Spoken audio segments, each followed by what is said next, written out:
PSC ഇവിടെ കിട്ടുന്നത്? ഞാൻ ഒരു PSC എനിക്ക് കിട്ടി.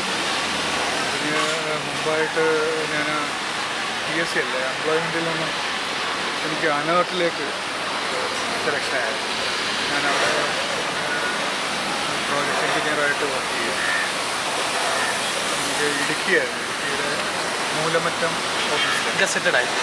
അത് ഗസറ്റഡ് പോസ്റ്റ് കഴിഞ്ഞാണ്. പക്ഷെ അത് അനേർട്ട് എന്ന് പറയുന്നത് ഗവൺമെൻറ് ഗവൺമെൻറ് അല്ല. പിന്നാണ് ഇങ്ങനെ PSCയുടെ പോളിടെക്നിക്കിലെ ഒരു ഇത് കണ്ടു, ഞാൻ അപ്ലൈ ചെയ്തിരുന്നു. എത്ര ആളെടുത്ത് കിട്ടാനായിട്ട്? കുറേ സമയത്ത് ഞാൻ അൺഎക്സ്പെക്റ്റഡ് ആയിട്ടാണ് എനിക്കിത് കിട്ടുന്നത്. 5 വർഷം. എനിക്ക് സത്യം പറഞ്ഞാൽ അവിടുത്തെ ആ ജോലി വളരെ ഇഷ്ടപ്പെട്ട് ഇങ്ങനെ നിൽക്കുന്ന സമയത്താണ് ഇതിൻ്റെ ഈ ഇൻ്റർവ്യൂ വരുന്നത്, പിന്നെ അത് സെലക്ഷനായിട്ടൊക്കെ വരുന്നത്. അപ്പോൾ സ്വാഭാവികമായിട്ട് എൻ്റെ വീട്ടിൽ ഞാൻ മാത്രമേ ഉള്ളൂ. അച്ഛൻ്റെ അമ്മയുടെയൊക്കെ ഒരു ആഗ്രഹം ഇതെന്ന് പറയുമ്പോൾ മൂലമറ്റം ഇങ്ങനെയൊക്കെയുള്ള ഇടുക്കി, വയനാടും അങ്ങനെയൊക്കെയുള്ള ഏരിയയിലാണ് എന്നൊക്കെ ഈ സോളാറിൻ്റെയൊക്കെ ആപ്ലിക്കേഷൻ ആവുന്നത്. അല്ല, അത് സാർ ഞാൻ ചോദിച്ചതേ, നമുക്ക് അന്നത്തെ ഒരു കാലഘട്ടത്തിൽ ഇന്നത്തെ പോലെ നമുക്കൊരു ലൈവായിട്ടും ഓൺലൈനിൽ നമുക്ക് സെർച്ചിങ് നടക്കുന്നില്ലല്ലോ, എല്ലാം പോസ്റ്റ് ഓഫീസ് വഴിയാണല്ലോ നമ്മുടെ. അപ്പോൾ നമുക്കിത് കിട്ടുമ്പോൾ സാറിന് ഇത് അപ്പോയിൻമെൻറ്റ് ലെറ്റർ കിട്ടുന്ന പ്രതീക്ഷ ഉണ്ടായിരുന്നോ?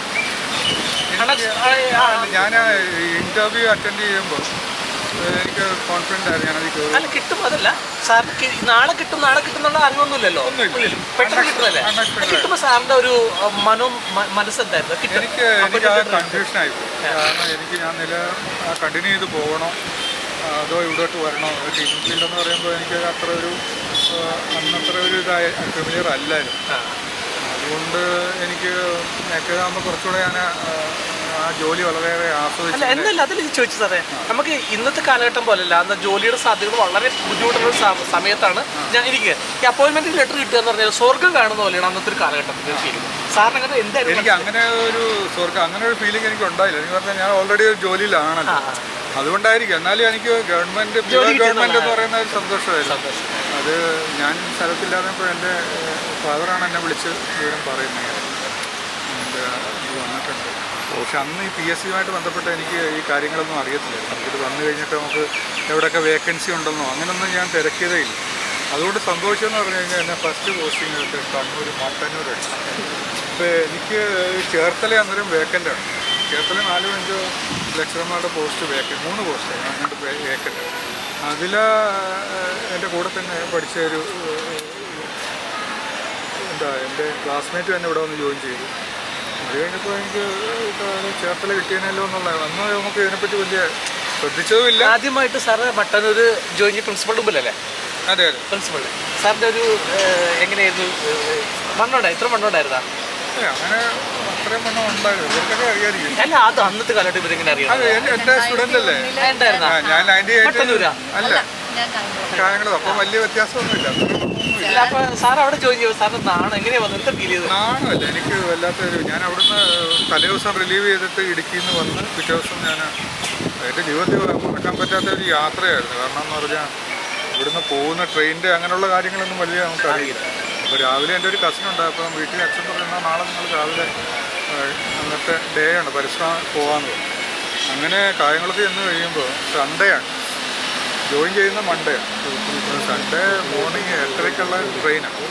ആ ട്രെയിൻ അവിടെ ചെന്ന് കയറുമ്പോൾ നിൽക്കാൻ സ്ഥലമില്ല. ഞാൻ കോഴിക്കോട് വരെ നിന്നുപോയി, മനസ്സിലായോ? അത്രയ്ക്ക് ക്ഷീണിതമായിട്ട്. പിന്നെ തലശ്ശേരി ചെന്ന് റൂം എടുത്ത് പിറ്റേ ദിവസം രാവിലെയാണ് കോളേജിലോട്ട് ചെല്ലുന്നത്. കോളേജിലോട്ട് ചെന്ന് അവിടെ അന്ന് പ്രിൻസിപ്പലിൻ്റെ ചാർജ് ഒരു ജോസഫ് സാറായിരുന്നു, ഇലക്ട്രിക്കലിൻ്റെ ലെക്ചർ. അത് വളരെ എനിക്ക് മറക്കാൻ പറ്റാത്ത വേറൊരു വ്യക്തി എന്ന് പറഞ്ഞാൽ പ്രവീൺ സാറുണ്ടായിരുന്നു. സാറിപ്പം തൃക്കരിപ്പൂർ പ്രിൻസിപ്പലായിരുന്നു. പിന്നെ കഴിഞ്ഞ വർഷം റിട്ടയർ ചെയ്തു, ജയകുമാർ സാറിൻ്റെ കൂടെ റിട്ടയർ ചെയ്തതാണ്. സാറാണ് എനിക്ക് A-Z ആർട്ടിസ്റ്റ് കംപ്ലീറ്റ് കാര്യങ്ങൾ അവർ. ഞാനൊരു ആർട്ടിസ്റ്റ് സൂക്ഷിച്ചു വെച്ചിട്ടുണ്ട് എൻ്റെ സാറ് എഴുതി. സാറിൻ്റെ സ്വീകരണം എന്തായിരുന്നു? ബാക്കി സ്റ്റാഫിൻ്റെ സ്വീകരണം ഭയങ്കര ഇതായിരുന്നു. എനിക്കത് മറക്കാൻ പറ്റില്ല. ഞാൻ ആകെ ഒരു 7 മാസമേ അവിടെ ഉണ്ടായിരുന്നുള്ളെങ്കിൽ പോലും എനിക്ക് അവരുമായിട്ട് വളരെ അടുത്ത ബന്ധം ഇപ്പോഴും ഉണ്ട്. പ്രവീൺ സാറായിട്ടായാലും ജോസഫ് സാറായിട്ടായാലും എല്ലാവരും. പിന്നെ അതുപോലെ തന്നെ ഞാൻ താമസിക്കുന്ന, ഇപ്പം നമ്മൾ പറയും കണ്ണൂരെന്ന് പറയുന്നത് ഭയങ്കര പ്രശ്നങ്ങളുണ്ട്. അന്നും ഉണ്ട്. അന്നും ഞാൻ ചെല്ലുമ്പോൾ ഒരു എൻ്റെ പാർട്ടി ചെയ്താണ് ചോദിച്ചത്. പക്ഷേ പിന്നീട് എന്ന് പറഞ്ഞാൽ 6-7 മാസം ഞാൻ അവിടെ ഉണ്ടായിരുന്നുണ്ട്. 7 മാസം കൊണ്ട് തന്നെ അത്രമാത്രം സ്നേഹം എനിക്ക് എൻ്റെ മാരേജിന് വലിയ ഈ ഒപ്പിട്ട് ഇറങ്ങുമ്പോൾ ജിമ്മൊക്കെ എടുത്ത ഒന്നുമില്ല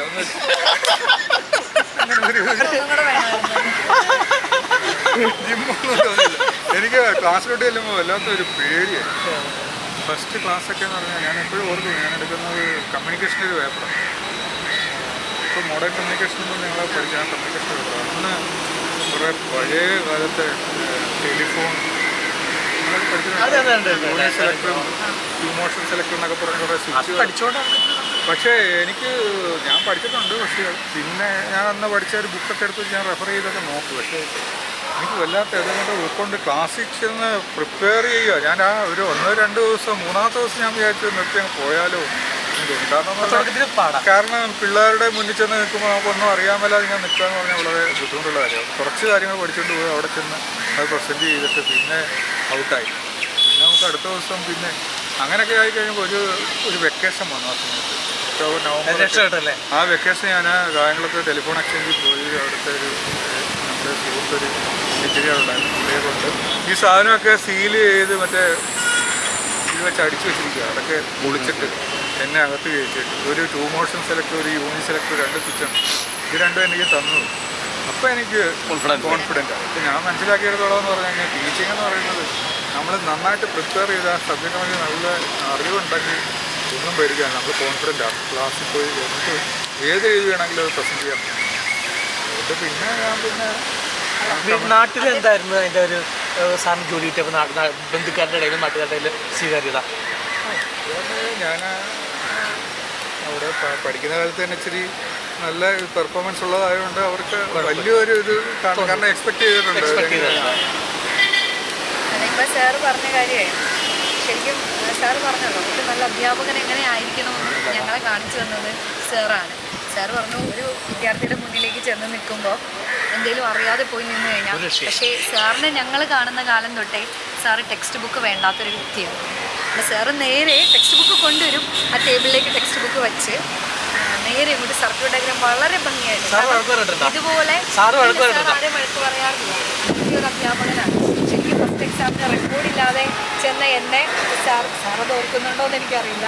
സാർ എന്നോട് പറഞ്ഞു, സാറില്ല അടുത്ത ബാച്ചിൽ കയറാം, റെക്കോർഡ് വരുന്നത് വരെ വെയിറ്റ് ചെയ്യുക എന്ന് പറഞ്ഞിട്ട്. അത് ബേസിക് ഇലക്ട്രോണിക്സിൻ്റെ എക്സാമാണ്, നമ്മുടെ ഫസ്റ്റ് ടൈമാണ്. അപ്പോൾ അങ്ങനെ നല്ലൊരു അധ്യാപകനായിട്ടേ ഞങ്ങൾ സാറിനെ കണ്ടിട്ടുള്ളൂ. എനിക്ക് പഠിപ്പിച്ച വിദ്യാർത്ഥികളുടെ മുഖം ഇത്രയും ഓർത്ത് വയ്ക്കുന്ന ഒരു അധ്യാപകനെ ഞാൻ എൻ്റെ ജീവിതത്തിൽ വേറെ കണ്ടിട്ടില്ല എന്ന് തന്നെ പറയാം. കാരണം 2011 സർവീസ് കയറിയിട്ട് ഞാൻ സാറിനെ കാണാൻ ചെല്ലുമ്പോൾ സാറിനോട് പേര് പറഞ്ഞിട്ടുണ്ട്, കായംകുളം പോളിയിൽ 2004 ബാച്ച് എന്ന് സാർ എന്നോട് ചോദിച്ചു. അപ്പോൾ അങ്ങനെ ഓർത്തിരിക്കാൻ സാറിന് എങ്ങനെയാണ് കഴിയുന്നത്? അങ്ങനെയൊന്നുമില്ല. അത് ഇപ്പം ചില കുട്ടികൾ നമ്മൾ ഓർത്തിരിക്കും അല്ലേ, ചില ബാച്ചിലൊക്കെ ആ ഒരു സിങ്ക്രണൈസേഷൻ ഉണ്ടാവും. അത് കുട്ടികളുമായിട്ട് കുറച്ച് കൂടുതലായിട്ട് ഒരു അടുപ്പം കാണിക്കുമ്പോൾ. പക്ഷേ എനിക്ക് ഇങ്ങോട്ട് വന്നിപ്പോൾ ഇപ്പോൾ പ്രിൻസിപ്പലിൻ്റെ ചാർജൊക്കെ ആയി ഞാനൊരു ടച്ച് കുറേ നാളൊക്കെ ഒന്ന് മാറി നിന്നിട്ട് പിന്നെ കയറുമ്പോൾ എനിക്ക് ആ പഴയ ഒരു ഇതിലോട്ട് വരാൻ പറ്റിയില്ല. സബ്ജക്റ്റിൻ്റെ അല്ല, പഠിപ്പിക്കുന്നതിന് പ്രശ്നമാണ്. ഞാൻ ക്ലാസ് പേപ്പറിൽ ഇതല്ലാതെ പഠിപ്പിക്കുകയും പഠിപ്പിക്കുന്നതായിട്ടല്ല ഞാൻ പറഞ്ഞത്. ചില കുട്ടികൾ പേര് പോലും എനിക്ക് മറ്റേതെന്ന് പറഞ്ഞു കഴിഞ്ഞാൽ എല്ലാവരും അത്ര ഒരു അടുപ്പമുണ്ടായിരിക്കും. അതിനൊരു ഗ്യാപ്പ് വന്നുകൊണ്ടായിരിക്കും അങ്ങനെ ഒരു വ്യത്യാസം എനിക്കുണ്ടായിരുന്നു. സാറ് ചേർത്തല പോളിടെക്നിക്കിനെ ഇത്രയും കൂടുതൽ സ്നേഹിക്കുന്ന അല്ലാൽ സാർ, അതായത് ഒരു ലെക്ചറായി, ഒരു HOD ആയി, പ്രിൻസിപ്പൽ ചാർജായി, ഞങ്ങളുടെയൊക്കെ നല്ലൊരു സുഹൃത്തായി, ഞങ്ങളുടെയൊക്കെ നല്ലൊരു ജ്യേഷ്ഠ സഹോദരനായിട്ട് തോളിൽ കൈയിട്ട് ഞങ്ങളുടെ കൂടെ സംസാരിക്കുന്ന നല്ലൊരു അധ്യാപകനായി, നല്ലൊരു സുഹൃത്തായി, നല്ലൊരു സഹോദരനായി, HOD ആയി, പ്രിൻസിപ്പളായിട്ട് നിൽക്കുമ്പോൾ ചേർത്തലയെക്കുറിച്ചുള്ള ഈ തലങ്ങളെല്ലാം കടന്നു വരുമ്പോഴുള്ള ഓർമ്മകളൊന്നും പങ്കുകൊണ്ടാകും. ചേർത്തലയെക്കുറിച്ച് പറയുകയാണെങ്കിൽ ഒരു ദിവസം തീരില്ല, അതിന് മാത്രം ഓർമ്മകളുണ്ട്. ഞാൻ ഇവിടെ വന്നിട്ട് ആദ്യം ഞാൻ ഓർക്കുന്നുണ്ട്, ഇവിടെ വന്ന് ഫസ്റ്റ് ഞാനിവിടെ വരുമ്പോൾ നമ്മുടെ ഇപ്പോഴത്തെ എനിക്ക് തോന്നുന്ന ലാബാണെന്ന്, സോഫ്റ്റ്വെയർ ലാബാണ്. ആ സോഫ്റ്റ്വെയർ ലാബാണ് നമ്മുടെ ഒരു സ്റ്റാഫ് റൂം എന്ന് പറയുന്നത്. അവിടെ എന്ന് പറഞ്ഞാൽ എല്ലാവരും കൂടെ നിൽക്കും. ഇലക്ട്രോണിക്സ് ഉണ്ട്, ഇൻസ്ട്രുമെൻറ്റേഷൻ ഉണ്ട്, ഈ കമ്പ്യൂട്ടർ ഹാർഡ്വെയർ ഉണ്ട്. ഒരു 3 ഡിപ്പാർട്ട്മെൻറ്റിലെയും സ്റ്റാഫ്, ടീച്ചിങ് സ്റ്റാഫ് എല്ലാം നേരം ചുറ്റിനും ഇങ്ങനെ നിൽക്കും. ആകെ ഒരു ടേബിളേ ഉള്ളൂ. ആ ടേബിളെന്ന് പറഞ്ഞാൽ HOD എന്ന് പറഞ്ഞാൽ പണിക്കർ സാർ. ഞാൻ HOD ആയിട്ട് കാണുന്നത് പണിക്കർ സാറേ ഉള്ളൂ. ഞാനിവിടെ വരുമ്പോൾ ഗോപാലകൃഷ്ണനുള്ള സാറായിരുന്നു. അത് ഈ അടുത്ത സമയത്ത് മരിച്ചുപോയി. സാറായിരുന്നു പ്രിൻസിപ്പൽ. പിന്നെ എനിക്ക് ഏറ്റവും അടുപ്പമുള്ള കുറേ പേര് അന്ന് അടുപ്പം പിന്നീട് എന്താണ് ജീവിതത്തിലെ തന്നെ പ്രധാനപ്പെട്ട കാര്യങ്ങളൊക്കെ എടുക്കാൻ പറ്റുന്ന അവരും ആ ബന്ധങ്ങളൊക്കെ അതുപോലെ തന്നെ നേരിടുന്നുണ്ട് പഴയ ആൾക്കാരുമായിട്ടുള്ള അന്നുണ്ടായിരുന്ന ഒരു ഗുരുവായൂർ സാറ് രമേശ് സാറൊക്കെ ഇവിടെ Shiva sir teacher Lekha teacher അങ്ങനെ വളരെ മുഹമ്മദ് ഞാൻ വന്ന് കുറച്ച് ദിവസം കഴിയുമ്പോഴാണ് മുഹമ്മദ് വന്ന് ജോയിൻ ചെയ്തു. അങ്ങനെ ഒരുപാട് പേരെടുത്ത് പറയാറുണ്ട് ദേവകുമാർ അങ്ങനെയൊക്കെയുള്ള ലേഖാമേനോൻ ടീച്ചർ മാർഗരറ്റ് ടീച്ചർ അങ്ങനെ ഒരുപാട് പേരുണ്ടായി. ഞാൻ യഥാർത്ഥ ഇൻസ്ട്രുമെൻറ്റേഷൻ്റെ ക്ലാസ് ടീച്ചറായിരുന്നു. ആദ്യം ഇലക്ട്രോണിക്സ് ആൻഡ് ഇൻസ്ട്രുമെൻറ്റേഷൻ്റെ സ്റ്റാഫായിരുന്നു മാർഗരറ്റ് ടീച്ചർ അന്ന്. അങ്ങനെ കുറേ നാൾ അങ്ങനെ കഴിഞ്ഞു. അത് കഴിഞ്ഞിട്ടാണ് ഞാൻ കായംകുളത്തിന് കഴിഞ്ഞത്. പക്ഷെ കായംകുളത്ത് ചെന്നിട്ട് പിന്നെ ഒരു 5 വർഷം കഴിഞ്ഞ് വീണ്ടും ഞാൻ തിരിച്ച് ചേർത്തലേക്ക് വരും. ചേർത്തലെന്ന് പറയുമ്പോൾ എന്തോ എൻ്റെ മനസ്സിലത് ആ ഒരു ഇൻസ്റ്റിറ്റ്യൂഷൻ എന്ന് പറഞ്ഞാൽ മറ്റൊന്നും കൊണ്ടല്ല, ആ ഒരു ബന്ധങ്ങൾ ഒരിക്കലും അങ്ങോട്ട് മുറിച്ച് മാറ്റാൻ പറ്റാതെ കഴിഞ്ഞിട്ട് പിന്നെ അങ്ങനെ ഓരോരുത്തരും ഇങ്ങനെ പരിചയപ്പെടും. സാറ് ജയകുമാർ സാറ് ഞാനുമായിട്ടുള്ള അടുപ്പമെന്ന് പറഞ്ഞാൽ ഞാൻ സാറുമായിട്ട് യഥാർത്ഥത്തിൽ വർക്ക് ചെയ്യുന്നത് 2006-2007 സാർ ഇവിടെ HOD ആയിട്ടിരിക്കുമ്പോൾ ഞാൻ ട്രാൻസ്ഫറായി ലെക്ചറായിട്ട് ഇവിടെ വന്നു. അപ്പോഴാണ് ജയകുമാർ സാറിനെ ഞാൻ യഥാർത്ഥത്തിൽ ഒന്നിച്ച് വർക്ക് ചെയ്യുന്നത്. അതിന് മുമ്പ് ഞാനിവിടെ പരീക്ഷ നടക്കാൻ വന്നു. സാറ് എൻ്റെ ഇൻറ്റേർണലായി, ഞാൻ എക്സ്റ്റേണലും ഇൻറ്റേർണൽ. അപ്പോൾ അന്ന് മുതലേ സാറുമായിട്ട് നല്ലൊരു അടുപ്പമായിരുന്നു. പല കാര്യങ്ങളും സാറിൽ നിന്ന് ഞാൻ പഠിച്ചിട്ടുണ്ട്. കാരണം അന്ന് തുടങ്ങുന്ന ആ പരീക്ഷയിലെ എക്സ്റ്റേണൽ എങ്ങനെയാണോ ഇൻറ്റേർണൽ എനിക്കത്രയും സാറിൻ്റെ അത്രയും നീതി പുലർത്താൻ പറ്റിയെന്ന് എനിക്ക് പറയാൻ പറ്റില്ല. കാരണം പരീക്ഷയെ സംബന്ധിച്ച് അത്രയും വർഷമായിട്ട് പറഞ്ഞിരിക്കുകയും കാര്യം നമ്മളൊക്കെ പുതുതായിട്ട് വന്ന് ജോയിൻ ചെയ്യുന്ന ആൾക്കാർ.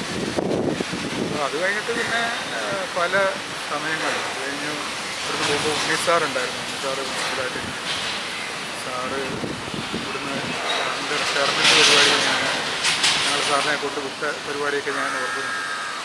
അത് കഴിഞ്ഞിട്ട് പിന്നെ ജയകുമാർ സാറിൻ്റെ പ്രിൻസിപ്പൽ ചാർജ് ഞാൻ HODയുടെ ചാർജ് ഇരിക്കുമ്പോഴാണ് എനിക്ക് വീണ്ടും കായംകുളത്തിന് HODക്ക് അഗൻസ്റ്റായിട്ട് അങ്ങോട്ട് പോയി. ആദ്യം ഇവിടുന്ന് പോകുന്ന HOD അങ്ങനെ ഞാൻ തുടക്കം പോലെ എനിക്ക് പോകുന്ന ഞാൻ HOD എന്ന് പറഞ്ഞാൽ പോസ്റ്റ് ഇരുന്ന കൂടുതൽ വർഷം എൻ്റെ 26 വർഷം സർവീസ് എന്ന് പറയുമ്പോൾ ഏതാണ്ട് 25 വർഷം ഞാൻ HOD ആയിട്ട് 2-3 വർഷം മാത്രമേ ഉള്ളൂ. അല്ലാത്ത ലെക്ചറായിട്ട് ഞാൻ വർക്ക് ചെയ്തു. ഇത്രയെ സംബന്ധിച്ചിടത്തോളം പറഞ്ഞാൽ ചേർത്തലയിൽ ആ സമയങ്ങളിലൊക്കെ ഉണ്ടായിട്ടുള്ള ഒരു ആത്മാരിയായിട്ടുള്ളൊരു ബന്ധം അതാണ് കൂടുതൽ തന്നെ. എന്നെ പലരും കുറേ കളിയാക്കിയിട്ടുണ്ട്. ഇപ്പോഴും നിങ്ങളുടെ ബോളിൽ നിന്ന് പറഞ്ഞാൽ കളിയാക്കി നിങ്ങൾ അങ്ങോട്ട് തന്നെ കൊടുക്കത്തുള്ളൂ. ആംഗ്ലത്ത് അടുത്ത് കിടക്കുന്ന ബോളിയാണ്, വീട്ടിൽ നിന്ന് 5 കിലോമീറ്റർ. പക്ഷേ അതൊന്നും നോക്കാതെ നിങ്ങൾ ദൂരെ പോയി കിടക്കില്ലെന്ന് ചോദിച്ചു. പക്ഷേ എനിക്ക് അതൊരു സുഖം ഇവിടെ വർക്ക് ചെയ്യുന്നത്. എനിക്ക് മാത്രമല്ല ഇവിടെ വർക്ക് ചെയ്തിട്ടുള്ളവർക്ക് എല്ലാം പറയാൻ പറ്റും. എല്ലാവരുമായിട്ടും ഉള്ള ആ ഒരു സൗഹൃദം, ആ അടുപ്പം, എല്ലാവരുമായിട്ടുള്ള ഒരു ബന്ധം അത് എല്ലായിടത്തും ഉണ്ടായിട്ടുണ്ട്. എങ്കിൽ പോലും നമുക്ക് ചേർത്തല എന്ന് പറയുമ്പോൾ അതൊരു പ്രത്യേകതയാണ്. ആ ഒരു പ്രത്യേകത എന്നെ കൂടുതൽ ഈ സ്ഥാപനത്തിലേക്ക് അടുപ്പിക്കുന്നത്. അതുകൊണ്ട് എൻ്റെ സ്റ്റുഡൻറ്റിൻ്റെ കൂടെ തന്നെ വർക്ക് ചെയ്യാൻ കിട്ടിയിട്ട് അതിലും വലിയ ഭാഗ്യമുണ്ട്. ഞാൻ പഠിപ്പിച്ച ഒരാൾ എൻ്റെ കൂടെ ഞാൻ റിട്ടയർ ആകുമ്പോൾ എൻ്റെ കൂടെ ഉണ്ടാകുക എന്ന് പറയുമ്പോൾ അത് വലിയൊരു ഭാഗ്യമായിട്ട് തന്നെ എൻ്റെയും ഭാഗ്യമാക്കും. വളരെ സുഖമില്ല. എല്ലാവരും നമുക്ക് വളരെ അടുപ്പമുള്ള മാറിപ്പോയാലും നമ്മൾ അങ്ങനെ ആരും മറക്കാറില്ല. പിന്നെ ആ ബന്ധങ്ങൾ ആണ് ഏറ്റവും വലിയ ഒരു മുതൽക്കൂട്ടം എന്ന് പറയുന്നത്. അതുകൊണ്ട് തന്നെ ഞാൻ ചേർത്തല ഈ പേരിൽ ഹരിലാൽ എസ് ആനന്ദ്, ആ പേര് അന്വർത്ഥമാക്കുന്ന പോലെ അതിൽ ഈ ആനന്ദം ഇങ്ങനെ എപ്പോഴും കൊണ്ടു നടക്കുന്നതുകൊണ്ടാണോ സാർ ഈ റിട്ടയറാകാൻ പോകുന്ന ഈ ഒരു സമയത്ത് ഇത്ര യങ്ങായിട്ട് അല്ലെങ്കിൽ ഇത്രയും എനർജറ്റിക് ആയിട്ട് ഞങ്ങളെക്കാൾ ഒരുപാട് മുന്നിൽ നിൽക്കുന്നത് ആ ഒരു സന്തോഷമായിട്ട് പോസിറ്റീവ്? കാരണം എന്ന് പറഞ്ഞാൽ മനസ്സിൻ്റെ ഒരു സന്തോഷം എന്ന് പറയുമ്പോൾ സ്വാഭാവികമായിട്ടും അവരുടെ പേഴ്സണാലിറ്റിയെ തീർച്ചയായിട്ടും സ്വാധീനിക്കുന്ന ഒരു ഘടകമാണ്. സ്വാഭാവികമായിട്ടും ഇവിടെ മനസ്സന്തോഷത്തോടുകൂടി ജോലി ചെയ്യാൻ കഴിയുമ്പോൾ പറയുമ്പോൾ പിരിമുറുക്കങ്ങളൊന്നും ഇല്ലാതെ ജോലി ചെയ്യാൻ കഴിയുക എന്ന് പറയുമ്പോൾ അത് വലിയൊരു കാര്യമാണ്. അതുകൊണ്ടായിരിക്കണം ചിലപ്പോൾ എനിക്ക് അങ്ങനെയൊക്കെ പെർഫോം ചെയ്യാൻ പറ്റും. മറ്റൊന്നും പറയുന്നതല്ല. അന്നൊക്കെ എന്ന് പറഞ്ഞാൽ ഫസ്റ്റ് അവർ കയറാൻ വേണ്ടി ഭയങ്കര ഓട്ടമാണ്. നമ്മൾ പിടിച്ചു വാങ്ങിക്കുക ഫസ്റ്റ് അവർ. ഞാനൊക്കെ ഇവിടുന്ന് ഓടി വന്നു. ചിലപ്പോഴൊക്കെ ശാന്ത ടീച്ചർ, ഇലക്ട്രിക്കലിലെ ശാന്ത ടീച്ചർ എൻ്റെ ക്ലാസ്സിൽ നിൽക്കുന്ന കാണുമ്പോൾ ഞാൻ വന്ന് വെള്ളം ഞാൻ കായംകുളത്ത് വന്ന് ഞാൻ ഒരിക്കൽ പോലും ലേറ്റായിട്ട് വരാറില്ല. ഞാൻ വന്ന് നേരെ, കാരണം എന്ന് പറഞ്ഞാൽ ഉണ്ണിസാറായാലും മറ്റേ പിള്ള സാറാണെങ്കിലും ഈ ഈ ക്ലാസ്സിൽ ഫസ്റ്റ് അവർ ലേറ്റായിട്ട് വരികയോ അല്ലെങ്കിൽ ലേറ്റായിട്ട് വരുന്നവരായിട്ടുള്ള സമീപനം ഞാൻ നേരിട്ട് കണ്ടിട്ടുണ്ട്. ബുക്കൊക്കെ എടുത്ത് വെച്ച് മുന്നോട്ടിട്ട് വേഗം ഒപ്പിട്ടിട്ട് പോകാനൊക്കെയുള്ള സ്റ്റൈലിൽ അതൊക്കെ എന്ന് പറഞ്ഞാൽ വളരെ ഒരു ഞാൻ കണ്ടുകൊണ്ടിരിക്കുമ്പോൾ ബുദ്ധിമുട്ടുണ്ടാക്കിയത്. അതുകൊണ്ട് ആരും തന്നെ അങ്ങനെ ലേറ്റായിട്ട് ചിലതൊക്കെ അങ്ങനെ അതൊന്നും ഭാഗമൊക്കെ ലേറ്റായിട്ട് വരുന്നവരുണ്ട്. പക്ഷേ ഫസ്റ്റ് അവറൊക്കെ എന്ന് പറഞ്ഞു കഴിഞ്ഞാൽ നമ്മൾ ഓടി വന്ന് ഫസ്റ്റ് അവർ പിടിച്ച് കയറുക എന്ന് പറഞ്ഞാൽ ഫസ്റ്റ് അവറുടെ ക്ലാസ് എന്ന് പറയുന്നത് ഭയങ്കര ഒരു ഫ്രഷായിട്ട് പിള്ളേരും ഫ്രഷാണ്, നമ്മളും ഫ്രഷാണ്. നമ്മുടെ സാറ്റിസ്ഫാക്ഷൻ വളരെ വരും. ഇപ്പോൾ അങ്ങനെ താല്പര്യം ഉണ്ടോ എന്ന് എനിക്കൊരു സംശയമുണ്ട്. അങ്ങനെ ഫസ്റ്റ് അവർ കഴിവതും എല്ലാവരും ഒഴിവാക്കി എന്നെ തേർഡ് അവർ ഇട് ഫൈനൽ ഇയർ അവിടെ നിന്നൊക്കെ പോകാറ്. ഞാൻ പിന്നെ ഇപ്പോൾ HOD ആയതിനു ശേഷമാണ് എനിക്ക് ആ ഫസ്റ്റ് അവർ ഞാൻ ക്ലാസ്സുകളൊക്കെ ശ്രദ്ധിക്കാൻ പോകുന്നുണ്ട് അതൊക്കെ ഒഴിവാക്കുന്നത്. അല്ലെങ്കിൽ എനിക്ക് ഫസ്റ്റ് അവർ ഭയങ്കര ഇഷ്ടമുള്ള ഒരു പിന്നെ പറയാനുള്ളതെന്ന് വെച്ചാൽ നമ്മൾ ഈ പുതിയ ബ്ലോക്കൊക്കെ പണിത സമയത്ത് സാറ് കുറേ മരങ്ങളൊക്കെ വെച്ചായിരുന്നു. നമ്മൾ ഒരുമിച്ച് അവിടെ കുറേ മരങ്ങൾ വെച്ചു. അപ്പോൾ ഞാൻ അന്നൊക്കെ വിചാരിക്കുന്നത് സാറിന് എല്ലാവരും കൊണ്ടും മരങ്ങൾ വെപ്പിക്കാറുണ്ട്. എല്ലാ പ്രിൻസിപ്പളുമാരും ഒക്കെ മരം വെക്കാറുണ്ട്. പക്ഷേ ഇപ്പോൾ വന്നപ്പോഴാണ് കൂടുതലും മനസ്സിലായത് സാറിൻ്റെ മനസ്സ് പോലെ തന്നെ ആ മനോഹരമാക്കി തീർക്കുകയാണ് സാർ ഈ ക്യാമ്പസ്. എനിക്ക് പ്രത്യേക ഒരു താല്പര്യം ഉണ്ടായിട്ടുണ്ട്. കാരണം എന്ന് പറഞ്ഞാൽ എനിക്ക് ആദ്യം ഈ ചെടികളും അതുപോലെ തന്നെ വൃക്ഷങ്ങളും നമ്മുടെ ഒരു 2 ബിൽഡിംഗ് എന്ന് പറയുമ്പോൾ ഇങ്ങനെ ഓപ്പണായിട്ട് ഒന്നുമില്ലാതെ വെയിലത്ത് ഉണക്കാൻ വെച്ചേക്കുന്ന 2 ബിൽഡിംഗ് ഇങ്ങനെ കാണുമ്പോൾ അപ്പോൾ അത് മാറ്റം ഉണ്ടാകണമെന്നുള്ളതുകൊണ്ടാണ് പിന്നെ അത് അങ്ങനെയുള്ള ആ രീതിയിൽ ഞാൻ ചിന്തിച്ചത്. പക്ഷേ അത് ഭംഗിയായെന്ന് തോന്നുന്നു. അത് തീർച്ചയായിട്ടും സാർ ഭംഗി തന്നെ ആയിരുന്നു. നല്ലൊരു ആംബിയൻസ് നല്ലൊരു ആംബിയൻസിലേക്ക് എത്തിക്കാൻ പറ്റിയിട്ടുണ്ട്. ഭംഗിയായിട്ട് പറ്റിയിട്ടുണ്ടെന്ന് തോന്നുന്നു. അല്ല ഇത് തന്നെ വളരെ മാറ്റമുണ്ട്. ഇപ്പോൾ തന്നെ കണ്ടോ ഞാനിവിടെ പഠിച്ച ആളാണ്. എനിക്ക് അതിൻ്റെ മാറ്റം ശരിക്കും മനസ്സിലാവും. പഠിച്ച് വർക്ക് ചെയ്ത ആളാണ്. അപ്പോൾ ഈ ഒരു മാറ്റം വളരെ അതൊരു പ്രൈവറ്റ് ഇൻസ്റ്റിറ്റ്യൂഷൻ്റെ ഒരു ലെവലിലൊക്കെ വരും നമുക്ക് ഈ ലോണും ഈ പരിസരങ്ങളും കാണുമ്പോഴും. പിന്നെ എനിക്ക് ഇപ്പോഴത്തെ ഒരു ജനറേഷൻ ന്യൂ ജനറേഷനോട് പറയാനുള്ളൊരു കാര്യമാണ്. എന്ന് പറഞ്ഞു കഴിഞ്ഞാൽ നമ്മൾ ഒന്നിനെ പ്രതീക്ഷിക്കുക എന്ന് പറഞ്ഞു കഴിഞ്ഞാൽ നമ്മളെ തള്ളി ഓരോത്തിലോട്ട് ഇട്ട് ചെയ്യിക്കുക അതൊരു ശരിയായ ഒരു കാര്യമാണ്. നമ്മൾ ഇനിഷ്യേറ്റീവ് എടുത്ത് ചെയ്യണം. അത് ഞാനും തുടക്കം മുതലേ നമ്മൾ ഒരു കാര്യങ്ങളിൽ ഇനിഷ്യേറ്റീവ് എടുക്കും. ഞാൻ കൃത്യമായിട്ട് പറഞ്ഞു കഴിഞ്ഞാൽ HOD ആയിട്ട് ഞാൻ കളമശ്ശേരിക്ക് ഇരുന്നു. കളമശ്ശേരി എന്ന് പറഞ്ഞാൽ ഏറ്റവും വലിയ പോളിടെക്നിക്ക് അങ്ങോട്ടും ഇങ്ങോട്ടും പരസ്പരം അറിയാൻ വയ്യാത്ത സ്ഥലമാണ്. അവിടെ വലിയൊരു സംഘർഷം ഉണ്ടാകുന്നു. അതിൻ്റെ വലിയൊരു മഴയുള്ളൊരു ദിവസം ഞാൻ എന്നെപ്പോലെ HOD-മാരായിട്ടുള്ള 2-3 പേര് ഇത്ര പ്രായമുള്ള അങ്ങോട്ട് കയറിയ സമയത്തൊക്കെ ഉള്ള 2-3 പേർക്ക് ലെക്ചേഴ്സ് മാറി ഇങ്ങനെ നിൽക്കും. ഞാൻ നോക്കുമ്പോൾ അന്ന് അവിടെ പ്രിൻസിപ്പളായിരുന്ന ഷംസീൻ സാറ് ആ കുട്ടികളുടെ ഇടയിലോട്ട് കയറിയിട്ട് വടിയെ കയറി പിടിക്കുക. അടിക്കാൻ പോകുന്ന വടിയെ കയറി സംഭവിച്ചതെന്ന് പറഞ്ഞാൽ ഞാൻ തിരിച്ചൊരടി കിട്ടിയ സാറിൻ്റെ തല ഒന്നാമത് കഷണ്ടിയാണ്. അപ്പോൾ അടി കിട്ടാവുന്നത്. പക്ഷെ നമ്മളിങ്ങനെ ജസ്റ്റ് നോക്കിക്കൊണ്ടിരിക്കുക. അന്നേരം സാർ അവിടെ നിന്നുകൊണ്ട് വിളിച്ചു നോക്കുന്നത് എൻ്റെ പേര് വിളിച്ച് സാറ് ചോദിക്കുന്നു. ഞാൻ ജസ്റ്റ് അങ്ങോട്ട് ചെന്നു. അല്ലല്ല നിങ്ങളെന്ത് നോക്കിക്കൊണ്ട് നിൽക്കുന്നത് നമ്മളും ഇറങ്ങും അവൻ. ആ ഒരു ഇറക്കമെന്ന് പറഞ്ഞു കഴിഞ്ഞാൽ പിന്നെ ഞാൻ ഇന്നേ വരെ അത് നിർത്തിയിട്ടില്ല. അവിടെ കയറിയിട്ടില്ല. ഞാൻ എന്ത് ഇഷ്യൂ ഉണ്ടായാലും ഞാൻ ഇറങ്ങിയിരിക്കും. അവിടെ കുട്ടികൾ ഇവിടെ സംഘർഷം ഉണ്ടാകുമ്പോൾ അത് നമുക്ക് ഉണ്ടാകും. നമ്മൾ ഇറങ്ങിയിട്ടുണ്ട്. ഉണ്ണിസാറിനെ ഇവിടെ കോളേജിൻ്റെ മുന്നിൽ വെച്ച് പിക്കറ്റ് ചെയ്ത സംഭവം ഉണ്ടായിരുന്നു. പ്രിൻസിപ്പലിനെ വെളിയിലോട്ട് വിടാതെ അന്നും നമ്മൾ ആ സമയത്ത് ആക്റ്റീവായിട്ട് നമ്മളവിടെ ഇറങ്ങി അതിന് പരിഹാരം ഉണ്ടാക്കാൻ അതുപോലെ സ്വന്തമായിട്ട് നമ്മുടെ മനസ്സിൽ തോന്നി അത് ഇറങ്ങേണ്ട ഒരു കാര്യം.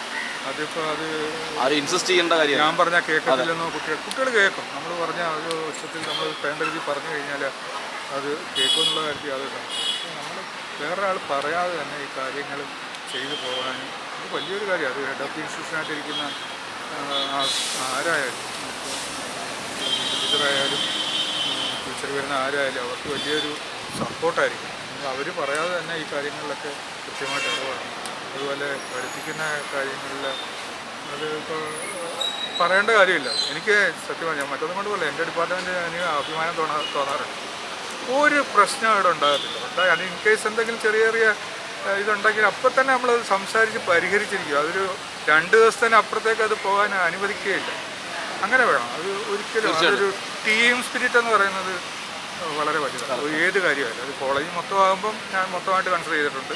എൻ്റെ ഡിപ്പാർട്ട്മെൻറ്റ് HOD ആയിട്ട് ഒതുങ്ങുമ്പോൾ ഞാൻ എൻ്റെ ഡിപ്പാർട്ട്മെൻറ്റ് ഞാനത് അതിൻ്റെ ഗുണം നമുക്ക് മാത്രമല്ല കുട്ടികൾക്കും കിട്ടിയിട്ടുണ്ട്. അല്ലാതെ സംശയം.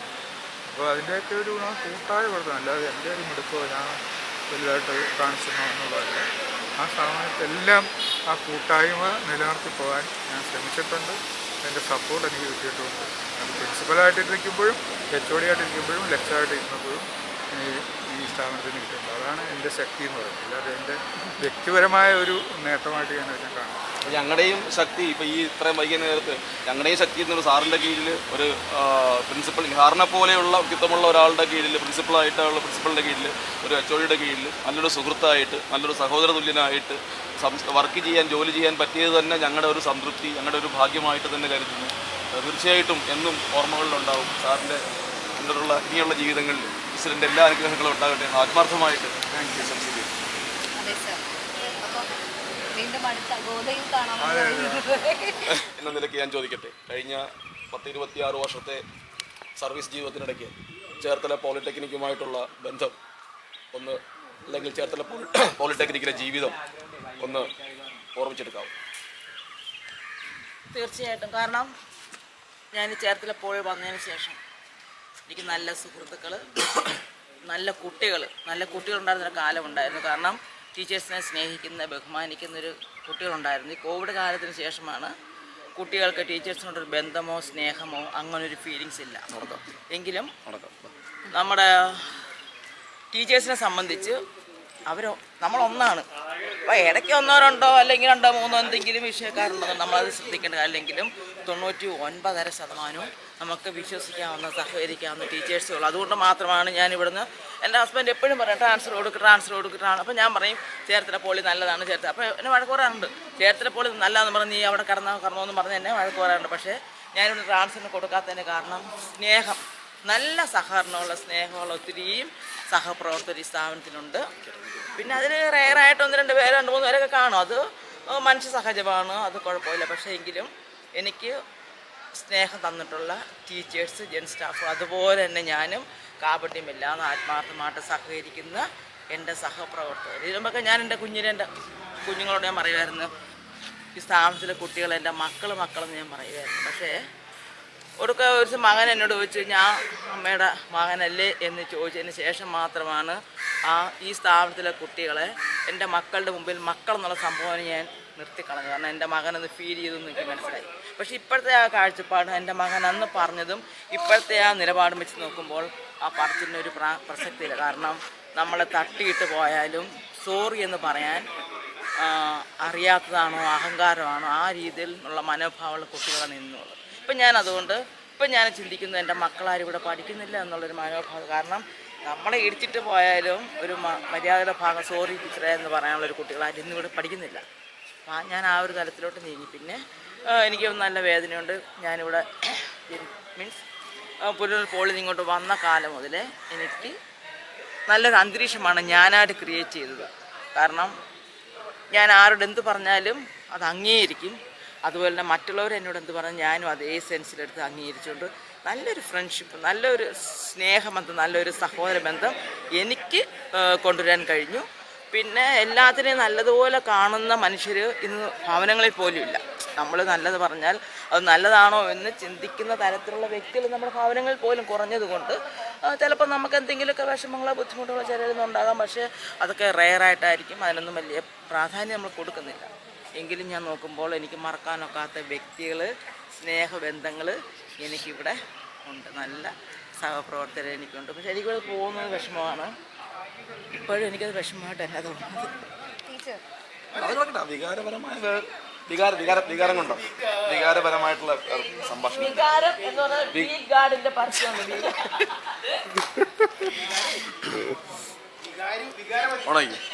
ഔദ്യോഗിക ജീവിതത്തിലെ അനിവാര്യമായ ഒരു കാര്യമാണ് റിട്ടയർമെൻ്റ് എന്ന് പറയുന്നത്. അത് നമ്മൾ മനസ്സുകൊണ്ട് അംഗീകരിക്കുകയും ചെയ്യണം. അപ്പം ടീച്ചറുടെ എനർജി ഒരിക്കലും ചോർന്നു പോകുന്നില്ല. ടീച്ചർക്ക് ഇതിന് ശേഷം ടീച്ചർ എന്തെങ്കിലും ചെയ്യാൻ, അല്ലെങ്കിൽ ടീച്ചറുടെ ജീവിതം എന്താണ് ടീച്ചർ ഉദ്ദേശിക്കുന്നത്? ഇനി കുട്ടികൾക്ക് വേണ്ടി എന്തെങ്കിലും ചെയ്യാൻ ഉദ്ദേശിക്കുന്നുണ്ടോ? ഏതെങ്കിലും ഇനിയിപ്പോൾ ഗവൺമെൻറ് സ്ഥാപനങ്ങളെ കിട്ടത്തില്ല, ഏതെങ്കിലും പ്രൈവറ്റ് സ്ഥാപനത്തിൽ പോയി. കാരണം വീട്ടിൽ നമ്മൾ ബോറടിക്കും. നമ്മളെ വെളുപ്പാൻ കാലത്ത് എഴുന്നേറ്റ് വീട്ടിലെ ജോലികളൊക്കെ ചെയ്ത് ജോലി സ്ഥലത്തോട്ട് വരും. നമ്മളെ ദൈവമേ എന്ന് പറഞ്ഞ് ഇറങ്ങി ഇവിടെ കൊണ്ടെത്തിക്കുന്ന ദൈവത്തിന് നന്ദി പറഞ്ഞു. ഒരു അപകടമാവത്തോ ഇല്ലാതെ കർത്താവ് ദൈവം കാക്കുന്നതിന് നന്ദി പറയും. തിരിച്ച് നമ്മളെ വീട്ടിലെ സന്ധ്യസമയത്തൊക്കെ ചെല്ലും, എന്തെങ്കിലുമൊക്കെ സാധനമൊക്കെ മേടിച്ച് ചെല്ലുന്നു, വീട്ടിലെ ജോലി ചെയ്യുന്നു. പക്ഷേ ഇനിയെന്ന് പറയുമ്പോൾ നമ്മളെ വീട്ടിലിരിക്കുമ്പോൾ നമുക്കൊരു ബുദ്ധിമുട്ടുണ്ടാകും. അത് നമ്മളെ മനസ്സ് നമ്മൾ ഡൗൺ ആയി പോകും. അപ്പോൾ ഞാൻ ആഗ്രഹിക്കുന്നു ഏതെങ്കിലും പ്രൈവറ്റ് സ്ഥാപനത്തിൽ ജോലി ചെയ്ത് കൂടുതലുള്ള ടീച്ചേഴ്സുമായിട്ട്. കാരണം എനിക്കിവിടെ കിട്ടിയതെല്ലാം നല്ല അധ്യാപകരാണ്. ഞാനിരിക്കുമ്പോൾ വേണ്ടാത്ത പറയുന്നവരോ വേണ്ടാത്ത ഡയലോഗുള്ള അധ്യാപകരെ ആരും ഞാൻ ഈ സ്ഥാപനത്തിൽ കണ്ടിട്ടില്ല. കാരണം എല്ലാത്തിനെയും പോസിറ്റീവായിട്ട് കണ്ട് പോസിറ്റീവായിട്ട് നിൽക്കുന്ന അധ്യാപകരുള്ള സ്ഥാപനമാണ്. അത് ചിലപ്പോൾ നമ്മൾ ഞാൻ എന്ന് പറഞ്ഞ വ്യക്തി പോസിറ്റീവ് ആയതുകൊണ്ടാണോ എന്നെനിക്കറിയില്ല. എല്ലാവരും നല്ല മീൻസ് ഈ ഒരു അധ്യാപകരിൽ നിന്ന് മോശമായ ഒരു വർത്തമാനം നെഗറ്റീവ് എത്രയോ സ്ഥാപനങ്ങളിൽ വളരെ മോശപ്പെട്ട ഡയലോഗ് അടിക്കുന്ന സഹപ്രവർത്തകർ തമ്മിൽ അങ്ങനെയൊന്നും ഈ സ്ഥാപനത്തിലില്ല. എപ്പോഴും നല്ലത് മാത്രം പറയുന്ന, ചിരിക്കാൻ വേണ്ടി പറയുമ്പോൾ പോലും അതിൻ്റെ അകത്ത് നല്ലത് മാത്രമേ ഉള്ളൂ. വേറെ അളിഞ്ഞ വാക്കുകളോ ഒരു മനുഷ്യരിലും ഞാൻ കണ്ടിട്ടില്ല. അതാണ് എനിക്ക് ഏറ്റവും കൂടുതൽ ഇഷ്ടം. ചിലപ്പോൾ ഓഫീസ് വർക്കുകൾ ചെയ്യുന്ന സ്ഥാപനങ്ങളെ കാണുമായിരിക്കും, പക്ഷെ നമ്മുടെ ഈ സ്ഥാപനത്തിൽ അങ്ങനെ വേണ്ടാത്ത ഡയലോഗ് അടിക്കുന്നു ഒരൊറ്റ അധ്യാപിക ഇവിടെ ഇല്ല. അത് കറക്റ്റായ കാര്യമാണ്. എല്ലാവരും എപ്പോഴും നമ്മളെ കാണുമ്പോൾ മാലാഹ എന്ന് വിളിക്കുന്നു, ഏഞ്ചലാമെന്ന് വിളിക്കുന്നു. ഒരിക്കൽ ഒരു കൊച്ചനെ ഏഞ്ചലാമെന്ന് വിളിച്ചു. അപ്പോൾ ഞാൻ അതിശയിച്ചു, എന്താണ് നീ എന്നെ ഏഞ്ചലാമെന്ന് വിളിക്കുന്നതെന്ന് ചോദിച്ചു. അത് മിസ് ഞങ്ങളുടെ അമ്മയല്ലേ എന്ന് ചോദിച്ചു. അപ്പോൾ ഞാൻ നോക്കുമ്പോൾ ശരിയാണ്, ആ ഒരു സെൻസ് ഞാൻ എടുത്തു. അവനെ പിന്നെ പറഞ്ഞു, ഞാൻ ദേഷ്യപ്പെട്ട എന്താണ് നീ എന്നെ അങ്ങനെ പേര്. അപ്പം മിസ് ഞങ്ങളുടെ അമ്മയല്ലേ എന്ന് ചോദിച്ചു. ഞാൻ ചിന്തിച്ചപ്പോൾ കറക്റ്റാണ്, അമ്മയാണ്. എന്നെ എൻ്റെ സഹപ്രവർത്തകർ വിളിക്കുന്നത് ഏഞ്ചലാമെന്ന് വിളിക്കുന്നുണ്ട്, മാലാഹ എന്ന് വിളിക്കുന്നുണ്ട്, ആണ്ട നിൽക്കുന്നത് എൻ്റെ മുമ്പേ ജോൺ സാറ്, അങ്ങനെ ഒത്തിരി പേരുണ്ട്. അപ്പം നമ്മളെല്ലാം നല്ലതാണ്. അപ്പം എന്നെ എന്തെങ്കിലും അഥവാ കളിയാക്കിയ പോലും ഞാൻ ആ സ്പോർട്സ്മാൻ സ്പിരിറ്റ് എടുത്ത് ഞാൻ അവരോട് കൂടാറുണ്ട്. നമ്മളൊന്നും നെഗറ്റീവായിട്ട് കാണുന്നില്ല. കാരണം നമ്മൾ എന്തിനു നെഗറ്റീവായിട്ട് കാണും. നല്ല വാക്കുകൾക്ക് നന്ദി. അതേസമയം ടീച്ചർ ഇപ്പോൾ പറഞ്ഞു കഴിഞ്ഞ സർവീസ് ജീവിതത്തിനിടയ്ക്ക് കുട്ടികളുടെ മാറ്റങ്ങൾ, പഴയ കാലഘട്ടത്തിൽ നിന്നും കുട്ടികളുടെ സ്വഭാവത്തിലും പ്രവൃത്തിയിലും വർത്തമാനത്തിലും എല്ലാം ധാരാളം മാറ്റങ്ങൾ ഉണ്ടായി എന്ന് പറഞ്ഞു. അപ്പം ഞാനത് തിരിച്ചൊന്ന് ചോദിക്കട്ടെ, ഈ കുട്ടികൾക്ക് വേണ്ടി ടീച്ചറിൻ്റെ സർവീസ് ജീവിതത്തിൽ as A physical education instructor എന്ന നിലയ്ക്ക്, ഒരു പി ടി ടീച്ചർ എന്ന നിലയ്ക്ക് ടീച്ചർക്ക് കുട്ടികൾക്ക് വേണ്ടി ചെയ്തിട്ടുള്ള സംഭാവനകൾ കൂടി ഒന്ന് പറയാമോ? സംഭാവന എന്ന് പറയുമ്പോൾ ഞാനിവിടെ കുട്ടികളെ കൊണ്ട് സോണൽ തലത്തിൽ അത് പല സ്ഥാപനങ്ങൾ, അതായത് അഡ്മിനിസ്ട്രേറ്റീവ് കൺവീനിയൻസിന് വേണ്ടി സ്ഥാപനങ്ങളെ പല സെക്ഷൻ ഡിവൈഡ് ചെയ്തെന്ന് പറയുന്ന പോലെ നമ്മളുടെ ചേർത്തല പോളിയെ അങ്ങനെ 7 സ്ഥാപനങ്ങളുമായിട്ട് ചേർത്ത് കോമ്പറ്റീഷൻ നടത്തി. ആ കോമ്പറ്റീഷനിൽ കുട്ടികൾ ഗെയിംസിലൊക്കെ പങ്കെടുത്ത് ജയിച്ചു. അതിൻ്റെ അടിസ്ഥാനത്തിൽ കഴിഞ്ഞ അക്കാഡമിക് ഇയറിൽ 4 ഗെയിംസ് നമ്മൾ പങ്കെടുത്തു. ദൈവകൃപയാൽ 3 ഗെയിംസ് നമുക്ക് സ്റ്റേറ്റിൽ അന്ന് തിരുവനന്തപുരമായിരുന്നു സ്റ്റേറ്റ് നടത്തിയത്. 3 ഐറ്റംസ് നമുക്ക് സ്റ്റേറ്റിൽ പങ്കെടുക്കാൻ സാധിച്ചു. അതുപോലെ തന്നെ പല സമയത്ത് കുട്ടികൾ ചിലപ്പോൾ ഞാൻ പ്രാക്ടീസ് കൊടുത്തിട്ടില്ല ഇരുന്നിട്ട് പോലും സ്റ്റേറ്റിൽ ഫസ്റ്റ് വന്ന ഇവൻ്റ് ഉണ്ട്. അത് ഇവിടെ പോൾ വാൾട്ടാനുള്ള സൗകര്യം നമ്മുടെ സ്ഥാപനത്തിലില്ല. അപ്പോൾ ഒരു ദിവസം ഒരു കുട്ടിയെന്ന് പറഞ്ഞ് മിസ്സേ ഞാൻ പോൾ വാൾട്ട് ചെയ്യുമെന്ന് പറഞ്ഞു. നമ്മൾ പൊക്കോളാൻ വരാൻ പറഞ്ഞു. അങ്ങനെ ഞാൻ അവനെ കൊണ്ടുപോയി. ഞാൻ ഒരു പ്രാക്ടീസിനുള്ള ഫെസിലിറ്റി നമുക്ക് ഗ്രൗണ്ടിലില്ല എങ്കിൽ പോലും ഞാൻ അവനെ കൊണ്ടുപോയി. അവൻ പോയി ഫസ്റ്റ് മേടിച്ചു. പിന്നെ നേരത്തെ ഡിസ്കസ് ത്രോയ്ക്ക് പൊസിഷൻ വന്നിട്ടുണ്ട്, ഹൈ ജമ്പിന് വന്നിട്ടുണ്ട്, ഷോട്ടിന് വന്നിട്ടുണ്ട്. അപ്പോൾ ഇയറൊന്നും ഞാൻ ഓർക്കുന്നില്ല. ഇപ്പം തന്നെ ഒരു കൊച്ചൻ നമുക്ക് തേർഡ് കഴിഞ്ഞ വർഷം സ്റ്റേറ്റിന് ട്രിപ്പിൾ ജമ്പിന് അന്ന് സ്റ്റേറ്റ് നമുക്ക് നടത്തിയത് തിരുവനന്തപുരത്തായിരുന്നു. അവൻ സ്റ്റേറ്റിന് 2nd പ്രൈസ് വന്നു. ഇപ്പോഴാണെങ്കിലും ഒരു കൊച്ചൻ തേർഡ് വന്നു. ഡെയിലി ഞാൻ പ്രാക്ടീസിന് ഞങ്ങൾ ഒരു ഗ്രൂപ്പ് ഫോം ചെയ്തായിരുന്നു. നിൽക്കണം എന്ന് പറഞ്ഞ് ഓരോരുത്തർ ഓരോ ദിവസം വന്ന് ഓരോ കാരണങ്ങൾ പറഞ്ഞ് ചിലപ്പോൾ 2 പേരായിരിക്കും. ഈ 2 പേർക്ക് വേണ്ടി ഞാൻ മെനക്കെട്ട് ബസ് സ്റ്റോപ്പിൽ നിന്ന് ചിലപ്പം കോളേജ് ബസ് 4:15 പോകും. പിന്നെ ഞാൻ ബസ് സ്റ്റോപ്പിൽ ഏറെ നേരം നിൽക്കണം. പിന്നെ ഞാൻ വീട്ടിൽ ചെല്ലുമ്പോൾ സന്ധ്യ കഴിയും. ഗ്രൂപ്പായിട്ട് നിൽക്കുമ്പോൾ നമുക്ക് പ്രാക്ടീസ് കൊടുക്കാനൊരു സന്തോഷം ഉണ്ടാകും. ഗ്രൂപ്പായിട്ട് ഒരുത്തം വരും, 2 വരും, പിന്നെ താല്പര്യക്കുറവ്, അങ്ങനെ പ്രാക്ടീസ് ഉഴപ്പിയെങ്കിൽ പോലും പ്രതീക്ഷിച്ച കുട്ടി പ്രൈസ് മേടിച്ചില്ല. പ്രതീക്ഷിക്കാത്ത കുട്ടി പ്രൈസ് മേടിക്കാൻ കഴിഞ്ഞു. അപ്പോൾ ഏഞ്ചൽ ടീച്ചർ ഇത്രയും നേരം ഞങ്ങളോട് സഹകരിച്ച് ഞങ്ങളോട് പറഞ്ഞ നല്ല വാക്കുകൾക്കെല്ലാം നന്ദി. ടീച്ചറുടെ ജീവിതത്തിൽ ഇനിയും ഒരുപാട് ഐശ്വര്യങ്ങൾ ഉണ്ടാവട്ടെ എന്ന് ആശംസിക്കുന്നു. ഐശ്വര്യം ഉണ്ടാകണമെങ്കിൽ നിങ്ങളോടൊക്കെ സഹകരിക്കുമ്പോൾ എനിക്ക് പഴയ സന്തോഷം വരും. കാരണം നമ്മളിപ്പോൾ ഒരു സ്ഥാപനത്തിൽ ചെന്ന് കഴിഞ്ഞാൽ നമ്മൾ മാനസികമായിട്ട് രംഗത്ത് പറഞ്ഞാൽ കുറേ സമയം പിടിക്കും. ഇതിപ്പോൾ എൻ്റെ പഴയ ടീച്ചേഴ്സ് ആകുമ്പോൾ എനിക്ക് ഇതെൻ്റെ സുനിൽ സാറാണ്. അപ്പോൾ അതുപോലെ എനിക്കാണ് എനിക്ക് ഇവരെ കാര്യം മൂത്തതായതുകൊണ്ടാകാം, എക്സ്പീരിയൻസ് കൂടുതലുള്ളതുകൊണ്ടാകാം. പക്ഷേ ഞാൻ ഇവരെയൊക്കെ ഒത്തിരി ഫ്രീ മൈൻഡിലാണ് കാണുന്നതും പ്രവർത്തിക്കുന്നതും എല്ലാം എനിക്ക് സന്തോഷം. തീർച്ചയായിട്ടും അതങ്ങനെ തന്നെ ഞങ്ങളുടെ ഈ സ്നേഹം ടീച്ചറോട് തുടർന്നും അങ്ങനെ തന്നെ അങ്ങനെ ഉണ്ടാകണം. വെറും വാക്കിൽ ഒതുക്കരുത് കേട്ടോ. അങ്ങനെ സാറ് നമ്മുടെ ചേർത്തല പോളിയിൽ ജനറൽ വർക്ക്ഷോപ്പിൽ സൗമ്യനും ശാന്തനുമായിട്ടുള്ള, എനിക്ക് തോന്നുന്നു വർക്കിൽ വളരെയധികം പെർഫോമൻസ് വേണം എന്ന്, അല്ലെങ്കിൽ വളരെയധികം ഫിനിഷിങ് വേണമെന്ന് കരുതുന്ന ഒരു വ്യക്തിത്വമാണ് എനിക്ക് തോന്നുന്നത്. കാരണം അദ്ദേഹമായിട്ടുള്ള പേഴ്സണൽ ഇടപഴകലുമായിട്ട് നോക്കുമ്പോൾ അങ്ങനെ ഒരു വ്യക്തിത്വമായിട്ടാണ് എനിക്ക് മനസ്സിലാക്കുന്നത്. ജോൺ സാറിന് നമ്മുടെ ചേർത്തല പോളിടെക്നിക്കിലെ ജീവിതം എങ്ങനെയായിരുന്നു പറയാം? സാറിന് എന്താ പറഞ്ഞോളൂ, സാറിന് എന്താണ് ഇവിടെ ഫീൽ ചെയ്തത്? എങ്ങനെയാണ് സാറിൻ്റെ ഇവിടുത്തെ ഒരു ജീവിതം എങ്ങനെയായിരുന്നു? ഇവിടെ എല്ലാവരും നല്ല സ്നേഹമുള്ളവരാണ്. എനിക്ക് ഇങ്ങനെ എല്ലാവരുടെ കൂടുന്ന ഒരു പ്രകൃതമല്ല എൻ്റെ. എല്ലാവരും നല്ല സ്നേഹമുള്ളവരാണ്. എനിക്കെല്ലാവരും അതേപോലെ ഒരുപാടുള്ളൊരു അങ്ങോട്ട് അത്ര മിങ്കിൾ ചെയ്യാത്ത സ്വഭാവമല്ല സാറിൻ്റെ, അതാണ് സാറ് പൊതുവെ ചേർത്തല പോളിയിലെ എന്നല്ല പൊതുവെ ആളുകളോട് മിങ്കിൾ ചെയ്യുന്നത് കുറവാണെങ്കിലും സാർ ഒരുപാട് കാര്യങ്ങളിൽ ഒരുപാട് വ്യാപൃതനാവുന്നത് നിങ്ങൾ കണ്ടിട്ടുണ്ട്.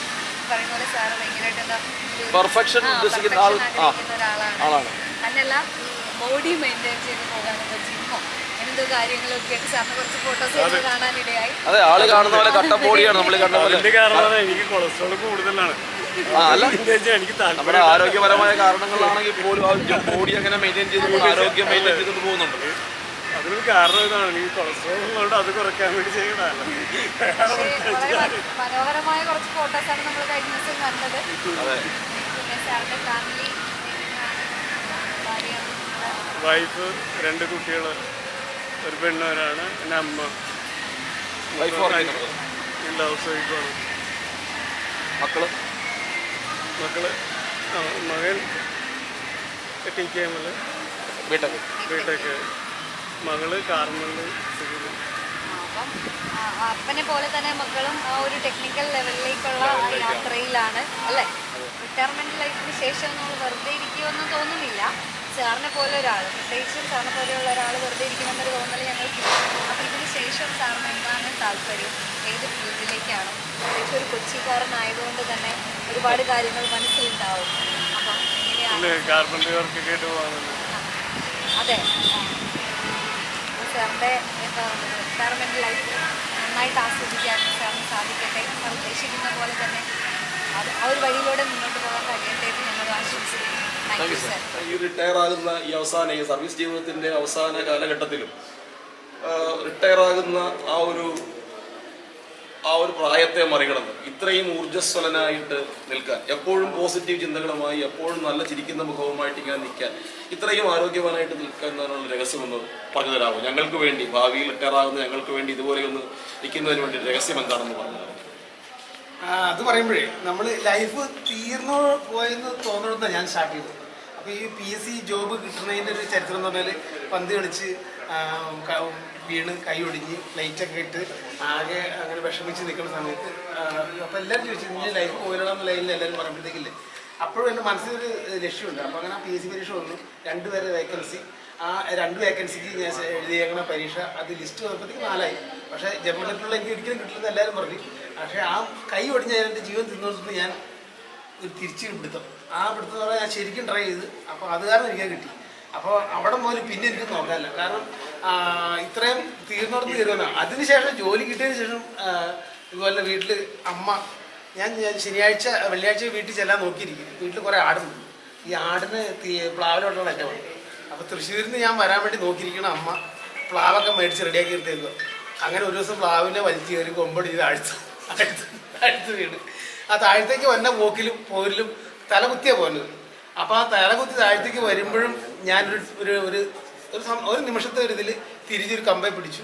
ആ കമ്പെ പിടിച്ചപ്പോഴേക്കും ഒന്നുകൂടി നേരെ വന്നു. അപ്പോൾ കാല് താഴത്തേക്കും തല മുകളിലേക്ക്. അപ്പോൾ അങ്ങനെ തിരിഞ്ഞ് താഴത്തേക്ക് വന്നപ്പോഴും എന്നെ കാത്തൊരു കുറ്റി ഇരിപ്പുണ്ടായിരുന്നു. ആ കുറ്റിമ്മ കാല് ഒന്ന് കയറി ഉപ്പൂറ്റി തൂങ്ങി പറഞ്ഞു പോയി.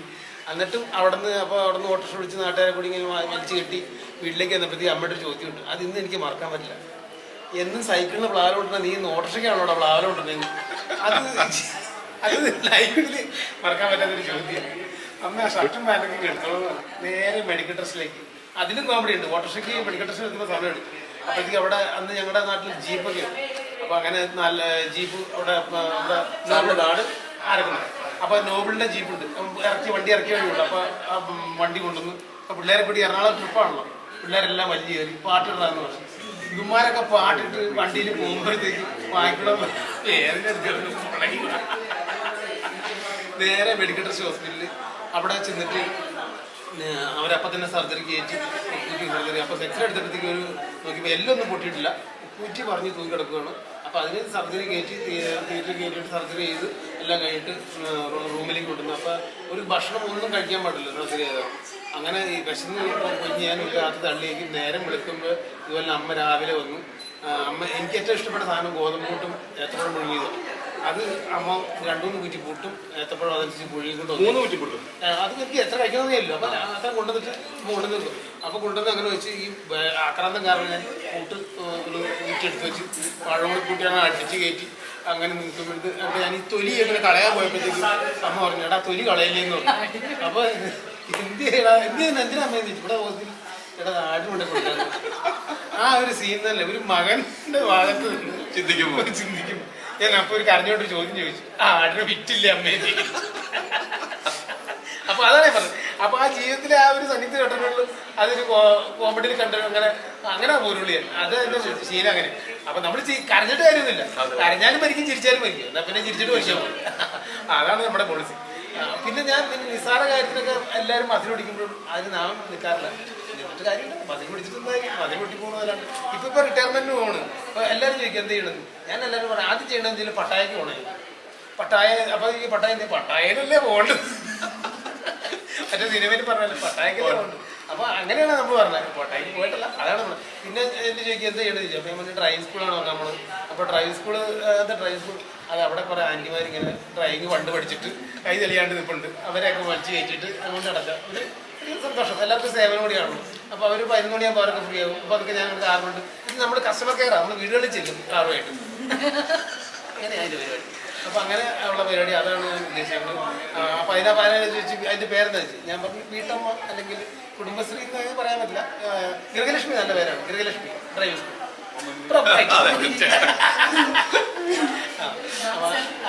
പിന്നെ ആരോട് ചോദിച്ചു വേറെ ചോദിച്ചു. ഞാൻ പറഞ്ഞു പശുവിനെ പഠിക്കും. പശുക്കറവ അത് എനിക്ക് ഇഷ്ടപ്പെട്ട ഫീൽഡാണ്. ആട് വീട്ടിലുണ്ടായിരുന്നില്ല. ആടിന് പിന്നെ പ്ലാവില പശുവിന് ഒരു പ്ലാവില വൈക്കോല് കൊടുത്ത വൈക്കോലിനകത്ത് പശുവിന് കൂളിംഗ് ഗ്ലാസ് എടുക്കും. പച്ചയായിട്ട് തോന്നുന്നു അത് പച്ച കുഞ്ഞായിട്ട് നിന്നോളും. അപ്പൊ അങ്ങനെ ദൈവം സഹായിച്ചാൽ അസുഖങ്ങളൊന്നും ഇല്ല എന്നുണ്ടെങ്കിൽ ഇതേ മോഡലാണെങ്കിൽ അങ്ങനെ ഒരു 10-15 കൂടി പിടിക്കുന്ന എനിക്ക് തോന്നുന്നു. കാരണം 60-90 വയസ്സായിട്ട് ഒരു കുഴപ്പമില്ലാണ്ട് കണ്ണടയില്ലാണ്ടാണ് റീഡ് ചെയ്യണത്. ടീപ്പ് വായിക്കണത്. പിന്നെ പുള്ളി ജവാൻ അടിക്കുന്നത് അത് ആരോഗ്യ രഹസ്യം. ഞാൻ പിന്നെ കഴിക്കാൻ പോകാം. എന്നാലും പുള്ളിയൊക്കെ ആ റേഞ്ചിലിരിക്കുമ്പോൾ എനിക്ക് ധൈര്യമുണ്ട് 10 വയസ്സായാലും തോന്നുന്നത്. അതിനുള്ള ഒരു ഗ്യാരണ്ടി ഉണ്ടെന്ന് തോന്നുന്നു. എന്തായാലും പിന്നെ ഒരു മോനാണുള്ളത്. മോൻ PG ഫസ്റ്റ് ഇയർ കഴിയാൻ പോകും. സെക്കൻഡ് ഇയർ ജില്ലയിൽ പോകും. അപ്പോൾ അത് കാരണം ആ ഭാഗം അവൻ പഠിച്ചോളും, എന്തെങ്കിലുമൊക്കെ പഠിച്ചോളും, കുഴപ്പമില്ല. അവനെ കൊണ്ട് വലിയ ശല്യമില്ല. വൈഫ് ഇവിടെ മട്ടഞ്ചേരി WHCയിൽ വർക്ക് ചെയ്യുന്നു. വീട്ടിൽ അപ്പനമ്മ ഹാപ്പി ഹോം. അവർ അമ്മയെ റിട്ടയർഡാണ്. നേഴ്സ് ഹോസ്പിറ്റൽ സർവീസ് ആയിരുന്നു. സ്റ്റാഫ് നഴ്സായിട്ട് സ്റ്റാഫ് നഴ്സ് അല്ല അറ്റൻഡർ ആയിരുന്നു. അത് കഴിഞ്ഞ് നേഴ്സിംഗ് റിട്ടയർഡായി. അപ്പോൾ അവർ അപ്പനും അമ്മയും അവർ അതൊക്കെ നമ്മൾ ശരിക്കും കണ്ടുപിടിക്കണം. ഒരു 10 മണി 15 മണിയാകുമ്പോൾ ഒരു ചായ പിടിക്കുമ്പോഴും രണ്ടുപേരും ഒരുമിച്ച് ചായ പിടിക്കുമ്പോഴും ഒരുമിച്ച ഭക്ഷണം എല്ലാം ഒരുമിച്ച് അവർ പെൻഷൻ മേടിക്കാൻ പോകുമ്പോൾ രണ്ടുപേരും. പിന്നെ അവിടെ വെച്ചിട്ട് തീരെ സ്പ്ലിറ്റ് ഉണ്ട്. ദീവറയിലേക്ക് അപ്പം പോകും സാധനം മേടിക്കാനായിട്ട്. അമ്മ അവിടെ പെൻഷൻ ഓഫീസിൽ ട്രഷറി തന്നെ ഇരിക്കും. അങ്ങനെ ചെറിയതുണ്ട്. അതെല്ലാം തീർച്ചയായിട്ടും നല്ല വാക്കുകൾ. നല്ല ഒരു കുടുംബത്തിന്റെ വേണ്ട സവിശേഷതകളുള്ള ഒരു കുടുംബമാണ് എനിക്ക് തോന്നുന്നു. മാത്രമല്ല അദ്ദേഹത്തിന്റെ സാറിന്റെ ഓരോ വാക്കുകളിലും സന്തോഷം, നമുക്കും കേൾക്കുന്നവർക്കും ചോദിക്കുന്നവർക്കും എല്ലാം സന്തോഷം തരുന്ന വാക്കുകളാണ്.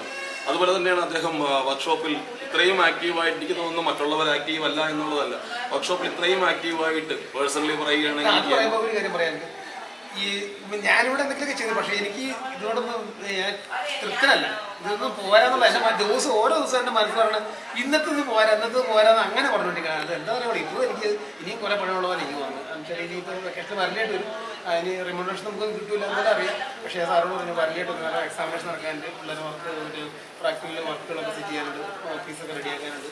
അപ്പോൾ സാർ സാർ എപ്പോഴെങ്കിലും വന്നോളാന്നൊക്കെ അവർ പറഞ്ഞു. നല്ല ഇതാണ് ബാബു സാർ. അപ്പോൾ അങ്ങനെ വരലായിട്ട് വരും. തീർച്ചയായിട്ടും ഇത് തന്നെയാണ് ബാബു സാർ. ബാബു സാറെ ഏറ്റവും എനിക്ക് തോന്നുന്നത് ഈ ചേർത്തല പോളിയിൽ തന്നെ ഏറ്റവും എനർജറ്റിക് ആയിട്ട് കാണുന്ന ഒരു മനുഷ്യനാണ് ബാബു സാർ. എപ്പോൾ നോക്കിയാലും അത് ഇപ്പം ഞങ്ങൾ അല്ല ആരെങ്കിലും ഒരുപക്ഷെ മനസ്സ് വിഷമിച്ചിട്ട് വരുമ്പോഴാണെങ്കിൽ പോലും സാറിൻ്റെ ആ ഒരു പോസിറ്റീവ് എനർജി പലപ്പോഴും നമ്മളുടെ മൈൻഡിലും ഒരു പോസിറ്റീവ് എനർജി തന്നെ തന്നിട്ടുണ്ട്. അപ്പോൾ സാറിന് ചെറിയ ടിപ്സ് പറഞ്ഞു തരാൻ പറ്റുമോ? സാറിനെ പോലെ ഇങ്ങനെ ചെറുപ്പമായിരിക്കാനും അതിലേറെ എപ്പോഴും ഇങ്ങനെ എനർജറ്റിക് ആയിട്ട് ഇങ്ങനെ നടക്കാനും. അത് അതിലൊറ്റ ടിപ്പുള്ളൂ, മല പോലെ വന്നാൽ എലി പോലെ കാണണം, അത്രേ ഉള്ളൂ. എന്തായാലും ഈ സർവീസ് ജീവിതത്തിൽ ബാബു സാറിനെ പോലെ ആളുടെ കൂടെ ജോലി ചെയ്യാൻ തീർച്ചയായിട്ടും ഒരു ഭാഗ്യമായി കരുതുന്നു. എൻ്റെ 22 വർഷം സർവീസ് ജീവിതത്തിനിടയ്ക്ക് ഈ ഒരു യൂണിഫോം അന്ന് ഈ ഡ്രസ്സ് മാറി ഒരു വർക്ക്ഷോപ്പ് യൂണിഫോമിൽ വർക്ക് ചെയ്യുന്ന ഒരാളെ കാണുന്നത് ആദ്യമായിട്ടാണ്. ഇതൊക്കെ സന്തോഷം സാർ, സാറിൻ്റെ കൂടെ വർക്ക് ചെയ്യാനും ഇത്രയും സന്തോഷം പങ്കിടാനും നല്ലൊരു സുഹൃത്തായി സഹോദരനായി ഈ പോളിടെക്നിക്കിൽ വർക്ക് ചെയ്യാൻ സാധിച്ചത് സന്തോഷമായിട്ട് കാണുന്നു. Thank you sir, thank you very much. സാറിന് എല്ലാവിധ ആശംസകളും. ചേർത്തല പോളിടെക്നിക്കിൽ നിന്നും വിട പറയാനുള്ള സമയം അഗതമായിരിക്കുകയാണ്. അപ്പം നീണ്ട ചേർത്തല പോളിടെക്നിക്കിലെ ജീവിതത്തിനിടയ്ക്ക് വന്ന മാറ്റങ്ങൾ, ചേർത്തല പോളിടെക്നിക്കിലും ടീച്ചറിൻ്റെ ഈ സർവീസ് ജീവിതത്തിലും വന്ന മാറ്റങ്ങൾ ഒന്ന് വിലയിരുത്താം. തീർച്ചയായിട്ടും. അതായത് ചേർത്തല പോളിടെക്നിക് തുടങ്ങുന്നത് 94 ഒക്ടോബറിലാണ് ഇതിൻ്റെ ഇനാഗുറേഷൻ നടക്കുന്നത്. ഞാൻ വരുന്നത് 95 ജനുവരി 5-ാം തീയതിയാണ്. ഈ കോളേജിൻ്റെ ആദ്യകാലത്തുണ്ടായിരുന്ന എല്ലാ പ്രവർത്തനങ്ങൾക്കും എനിക്ക് പങ്കെടുക്കാൻ സാധിച്ചു എന്നുള്ളത് എന്നെ സംബന്ധിച്ചിടത്തോളം വളരെ സന്തോഷകരമായിരുന്നു. ഞാൻ ശരിക്കും സർവീസിൽ എന്താണ് കാര്യങ്ങൾ, പോളിടെക്നിക്കിൽ എന്താണ് ചെയ്യേണ്ടത് എന്നെല്ലാം എന്നെ പഠിപ്പിച്ചു തന്നത് മാത്തുക്കുട്ടി സാറെന്ന് പറയുന്ന ഇവിടുത്തെ എൻ്റെ ഡിപ്പാർട്ട്മെൻറ്റ് HODയും അന്ന് പ്രിൻസിപ്പളിൻ്റെ ചാർജ് ഉണ്ടായിരുന്ന സാറാണ്. എല്ലാ കാര്യത്തിനും A to Z കാര്യങ്ങൾ, ഓഫീസ് കാര്യങ്ങളായാലും ബാക്കിയുള്ള ഏത് കാര്യങ്ങളായാലും സാർ എനിക്ക് വേണ്ട നിർദ്ദേശങ്ങളാണ്. ഞാൻ സന്തോഷത്തോടു കൂടി അത് ചെയ്യുന്നത്. അത് ഇന്ന് വരെ ചേർത്തലയുടെ എല്ലാ കാര്യങ്ങളിലും എനിക്ക് പങ്കെടുക്കാൻ സാധിച്ചു എന്നുള്ളത് എനിക്ക് വളരെ സന്തോഷമുണ്ട്. അല്ല, മാറ്റങ്ങളൊന്നും വിലയിരുത്താമോ? ആ മാറ്റങ്ങൾ പറയാം. അന്ന് വരുമ്പോഴേക്കും ആദ്യം ഉണ്ടായിരുന്ന ആ ഒരു ബിൽഡിംഗ്, നമ്മുടെ ആ ഫ്രണ്ടിൽ കാണുന്ന ബിൽഡിങ്ങും ഇപ്പോഴുള്ള ഈ CDTP നടത്തുന്ന ബിൽഡിങ്ങും വർക്ക്ഷോപ്പിൻ്റെ കുറച്ച് ഭാഗങ്ങൾ മാത്രമായിരുന്നുണ്ടായിരുന്നു. അതിനുശേഷമാണ് നമുക്ക് ഓരോ ബിൽഡിങ്ങുകളും വന്ന് ബ്രാഞ്ചുകളുടെ എണ്ണം 5 ബ്രാഞ്ചുകളിലേക്ക് നമുക്ക് എത്താൻ സാധിച്ചു. വളരെ സന്തോഷം. പിന്നെ അതിൽ പറയേണ്ട ഒരു കാര്യമുണ്ട്, 22 വർഷം CH ഡിപ്പാർട്ട്മെൻറ്റിൽ വർക്ക് ചെയ്ത ഞാൻ ഒരു പുതിയതായിട്ടൊരു ബ്രാഞ്ച് വന്നത് കൊണ്ട് മാത്രം CT മാറേണ്ടി വന്നു. അത് എനിക്ക് ഞാനായിട്ടുണ്ടാക്കിയൊരു ബ്രാഞ്ചാണ് എന്ന് തന്നെ പറയാം. അതെ, അപ്പോൾ പോളിടെക്നിക്ക് തുടങ്ങിയ കാലം മുതൽ ഏകദേശം തുടക്കത്തിൽ മുതൽ ഈ ഇത്രയും വർഷത്തെ ഒരു എക്സ്പീരിയൻസ്, അത് ടീച്ചർക്ക് തന്ന അനുഭവ സമ്പത്ത് വളരെ വലുതാണെന്ന് ഞങ്ങൾക്കറിയാം. ടീച്ചർക്ക് എങ്ങനെയാണ് അതിനെ ഒന്ന് വിലയിരുത്താനുള്ളത്? അതായത് ടീച്ചർ അന്നത്തെ കുട്ടികൾ, ഇന്നത്തെ കുട്ടികൾ, അന്നത്തെ സ്റ്റാഫ്, ഇന്നത്തെ സ്റ്റാഫ് എല്ലാം തന്നെ നമ്മുടെ ആ ഒരു ചേർത്തല പോളിയുടെ ആ ഒരു യൂണിറ്റി അങ്ങനെ ടീച്ചർക്ക് വിലയിരുത്താൻ കഴിയുന്നുണ്ട്. വിലയിരുത്തണമെന്ന് പറഞ്ഞാൽ അന്ന് ഞാൻ വരുമ്പോൾ ആദ്യത്തെ ബാച്ചിൽ 14 കുട്ടികളായിരുന്നു ഉണ്ടായിരുന്നത്. 14 കുട്ടികളും ഞങ്ങളുടെ CH ഡിപ്പാർട്ട്മെൻറ്റ് മാത്രം, ഞങ്ങളുടെ HOD ഞാനും മാത്രമാണ് പെർമനന്റ് സ്റ്റാഫായിട്ടുണ്ട്. ബാക്കിയെല്ലാം ഫാക്കൽറ്റി ആയിരുന്നു. പക്ഷേ എന്നാലും THS നിലനിന്നിരുന്നതുകൊണ്ട് THS-ൽ ഒത്തിരി സ്റ്റാഫുകളുണ്ടായിരുന്നു. എല്ലാവരും ഒരു കുടുംബം പോലെ. ഞാനിവിടെ വരുമ്പോൾ എന്നെ ഒരു മോളെ പോലെയാണ് അവരെല്ലാവരും സ്വീകരിച്ചത്. അവരെല്ലാവരും പോകുമ്പോൾ ഏറ്റവും ചെറിയ പ്രായത്തിൽ തന്നെയാണ് ടീച്ചർ ജോലിയിലേക്ക് പ്രവേശിച്ചത്. അതുകൊണ്ട് അന്ന് സീനിയർ സ്റ്റാഫിനെ ടീച്ചർ ഒരു മകളുടെ സ്ഥാനീയ തന്നെയായിരുന്നു. ഇന്നും അതെ, എടുത്തു പറയുന്നത് ഇന്നും അവരെന്നെ അതുപോലെ തന്നെയാണ്. ഞാൻ റിട്ടയർ ആകുന്നോന്ന് അവരോട് പറഞ്ഞപ്പോൾ നീ റിട്ടയർ ആകുന്നോ എന്ന് വെച്ചാൽ അവർക്കത് ടീച്ചർ ഇത് സർവീസ് ജീവിതത്തിലെ അനിവാര്യതയാണ്. മാനസിക വിഷമം അത് വിഷമമാണ്, എനിക്ക് സന്തോഷമാണ്. എന്ന് വെച്ചാൽ അവരെ ഇന്നും ആ ബന്ധം എനിക്ക് കാത്തു സൂക്ഷിക്കാൻ പറ്റി. അത് അതേപോലെ തന്നെ, അതിൽ യാതൊരു കുറവും സംഭവിച്ചിട്ടില്ല. ചേർത്തല പോളിടെക്നിക്കിന്റെ ജീവിതത്തിനിടയ്ക്ക് ഏറ്റവും സംതൃപ്തി തോന്നിയ ഒരു സംഭവം എന്ന് പറയാം. ഏറ്റവും കുട്ടികളിടയ്ക്കാണെങ്കിലും ഈ ഒരു അധ്യാപിക എന്ന നിലയ്ക്കാണെങ്കിലും ഒരു ഏറ്റവും സംതൃപ്തി തോന്നി, ഞാൻ എന്തൊക്കെയോ കോളേജിന് വേണ്ടി ചെയ്തു, കുട്ടികൾക്ക് വേണ്ടി ചെയ്തു എന്ന് സ്വയം നമുക്ക് വിലയിരുത്താനുണ്ട്. സംതൃപ്തി തോന്നിയൊരു എന്ന് പറഞ്ഞു കഴിഞ്ഞാൽ ഞാൻ ചെയ്യുന്ന വർക്കുകളിൽ ഞാനെന്നും സംതൃപ്തിയാണ്. പിന്നെ എനിക്ക് ഏറ്റവും കൂടുതൽ തോന്നിയ അഡ്മിഷൻ വർക്ക് എനിക്ക് നന്നായി ചെയ്യാൻ പറ്റും. ഞാൻ വന്ന് 95 തൊട്ട് ഇപ്പോൾ പോകുന്ന ഇവിടം വരെ 2024 വരെയുള്ള അഡ്മിഷനിൽ എനിക്ക് നന്നായിട്ട് പെർഫോം ചെയ്യാൻ പറ്റും. എന്ന് വെച്ചാൽ എനിക്ക് അഡ്മിഷൻ എന്താണ്, എങ്ങനെ നടക്കണം, അതിനെക്കുറിച്ച് നന്നായിട്ട് ചെയ്യാം. എനിക്ക് വളരെ സന്തോഷമുണ്ട്. നല്ല വാക്കുകൾക്ക് നന്ദി. അപ്പോൾ സർവീസ് ജീവിതത്തിന് ശേഷം കൊച്ചുമക്കളെയൊക്കെ നോക്കി ഓസ്ട്രേലിയയിലും അമേരിക്കയിലും ഒക്കെ ഒരു നല്ലൊരു അമ്മൂമ്മയായിട്ട് ജീവിക്കാനായിട്ട് ഈശ്വരൻ്റെ എല്ലാ അനുഗ്രഹങ്ങളും ഉണ്ടാകട്ടെ. Thank you. നമസ്കാരം. എന്തായാലും ഈ റിട്ടയർ ആകുന്ന വേളയിൽ സുബാബു, എനിക്ക് തോന്നുന്നു ആ ബാബു എപ്പോഴും സുസ്മേരവദനായി, അല്ലെങ്കിൽ ആ സുബാബു നല്ല അർത്ഥത്തോടുള്ള ഒരു വാക്ക് വരുമ്പോഴാണ് മിക്കവാറും ആ സു എന്ന് പറയുന്നത് ചേർക്കുന്ന എനിക്ക് തോന്നുന്നു. സാറ് അത് പറഞ്ഞു. അത് പറയുമ്പോൾ സുബാബു എന്ന് പറയുമ്പോൾ സുനിൽ. ഒരു കാര്യം ഞാൻ പറഞ്ഞോട്ടെ, സുബാബു എന്ന് പറയുമ്പോൾ സുനിലല്ല, സാറിന്റെ മോന്റെ പേര് സുബീദ് എന്നാണ്. സാർ എല്ലാ പേരിന്റെ മുന്നിലും സു ചേർത്തിട്ടുണ്ട്. അല്ല, അത് നല്ലൊരു സു നമ്മൾ ചേർത്ത് ഒരു ശുഭമായിട്ടുള്ള രീതിയിൽ നല്ല ഒന്ന് വരുന്ന ഒരു അർത്ഥത്തിലാണ്. തീർച്ചയായിട്ടും അദ്ദേഹത്തിന്റെ സ്വഭാവവും ഞാൻ മനസ്സിലാക്കിയെടുത്തോളൂ. കുറഞ്ഞ കാലയളവിലാണ് അദ്ദേഹവുമായിട്ട് ഈ ചേർത്തല പോളിയിൽ വർക്ക് ചെയ്യാൻ പറ്റിയത്. അപ്പൊ അദ്ദേഹത്തോട് എനിക്ക് ആദ്യം ചോദിക്കാനുള്ളത്, കേന്ദ്ര ഗവൺമെന്റ് ഉദ്യോഗസ്ഥനായിരുന്ന സുബാബു കേരള ഗവൺമെന്റിന്റെ ഉദ്യോഗസ്ഥനായി വന്നപ്പോൾ എങ്ങനെ ആ മാറ്റത്തെ ഉൾക്കൊള്ളുന്നു, അല്ലെങ്കിൽ അത് എങ്ങനെ കാണുന്നു? കേന്ദ്ര ഗവൺമെൻറ് സർവീസും കേരള ഗവൺമെൻറ് സർവീസും ഇടയിൽ ഒരു 5 വർഷത്തെ ഗ്യാപ്പ് ഉണ്ടായിരുന്നു. 97-ലാണ് കേരള ഗവൺമെൻറ് സർവീസിലേക്ക് ഞാൻ ട്രേഡ്സ്മാനായിട്ട് പാലക്കാട് ജില്ലയിൽ പ്രവേശിച്ചത്. പിന്നീട് കണ്ണൂർ, അങ്ങനെ കറങ്ങി, തൃശ്ശൂരൊക്കെ കറങ്ങി, അങ്ങനെ വീണ്ടും ഞാനിവിടെ ചേർത്തലയിൽ വന്നിട്ടിപ്പോൾ ഏകദേശം ഒരു 4 വർഷത്തെ സർവീസ് മാത്രമേ ഇവിടെ ഉള്ളൂ. വ്യത്യാസം എന്ന് പറയുമ്പോഴത്തേക്ക് കേന്ദ്ര ഗവൺമെൻറ് സർവീസും കേരള ഗവൺമെൻറ് സർവീസുമായിട്ടുള്ള വ്യത്യാസം വളരെ വ്യത്യാസമുണ്ടായിരുന്നു. കേന്ദ്ര ഗവൺമെൻറ്റിൽ ഞാനൊരു അർദ്ധസൈനികനായിരുന്നു എന്ന് വേണമെങ്കിൽ പറയാം. ഇവിടെ ഫിറ്റർ, കോൺസ്റ്റബിൾ ഫിറ്റർ എന്നൊരു ഡെസിഗ്നേഷൻ, അതായത് മെക്കാനിക് എന്ന് പറയുന്ന ഒരു പോസ്റ്റിലായിരുന്നു. ഇവിടെ വന്നപ്പോൾ നേരെ തിരിച്ച് അതുമായിട്ട് യാതൊരുവിധ ബന്ധമുള്ളൊരു മേഖലയായിരുന്നില്ല. അധ്യാപന രംഗത്തേക്ക് വന്നെന്ന് മാത്രമേ ഉള്ളൂ.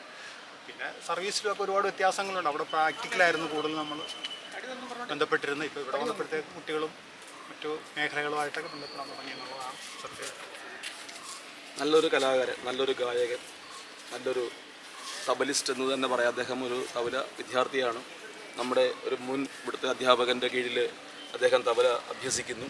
നല്ലൊരു സംഗീതജ്ഞനാണ്. അത് പാട്ടുകൊണ്ടും ഒരു ഇൻസ്ട്രുമെൻ്റ് വായിക്കുന്ന സംഗീതവും അധ്യാപനവും എങ്ങനെ? സംഗീതം എന്ന് പറയണത് എൻ്റെ കൊച്ചുനാൾ മുതൽ എൻ്റെ മനസ്സിലുണ്ടായിരുന്നു. പാട്ട് കേൾക്കുക എന്നുള്ളതാണ് എൻ്റെ ഏറ്റവും പ്രധാനപ്പെട്ട ഒരു ഹോബി. ഏറ്റവും പ്രധാനം പാട്ട് കേൾക്കുക എന്നുള്ളതാണ്. ചെറുപ്പം തൊട്ടേ സൗണ്ട് സിസ്റ്റം ഉണ്ടാക്കുക, അല്ലെങ്കിൽ ഉണ്ടാക്കിച്ച് പാട്ട് നല്ല രീതിയിൽ നല്ല പവറോടുകൂടിയുള്ള പാട്ട് കേൾക്കുക എന്നുള്ളത് എൻ്റെ ഒരു പ്രധാനപ്പെട്ട ഹോബിയായിരുന്നു. അതിനിടയിലൊക്കെ നമ്മൾ ഈ സംഗീതമായിട്ട് നമ്മുടെ സുഹൃത്തുക്കൾ വഴിയും ഒക്കെ ഇങ്ങനെ പല രീതിയിലൊക്കെ ബന്ധപ്പെട്ടൊക്കെ വന്നിട്ടുണ്ട്. പിന്നെ ഈ പറഞ്ഞ പോലുള്ള ഇൻസ്ട്രുമെൻറ്റ്സൊക്കെ പഠിക്കണമെന്നും വായിച്ച് നല്ല രീതിയിലൊക്കെ പ്രസൻറ്റ് ചെയ്യണമെന്നൊക്കെയുള്ള ആഗ്രഹമുണ്ട്. കിട്ടുന്ന സമയങ്ങളൊക്കെ അതിനുവേണ്ടി ഞാൻ കുറച്ച് വിനിയോഗിക്കാറുണ്ട്. ഏറ്റവും ഇഷ്ടപ്പെട്ട പാട്ടിൻ്റെ 2 വരി ഞങ്ങൾക്കായിരുന്നു മൂളാവും. ഇഷ്ടപ്പെട്ട പാട്ടുകളെന്ന് പറയുമ്പോൾ ഒരുപാട് പാട്ടുകളുണ്ട്. അതിൽ പെട്ടെന്ന് എനിക്ക് ഓർമ്മ വരുന്നത് എന്ന് പറയുമ്പോൾ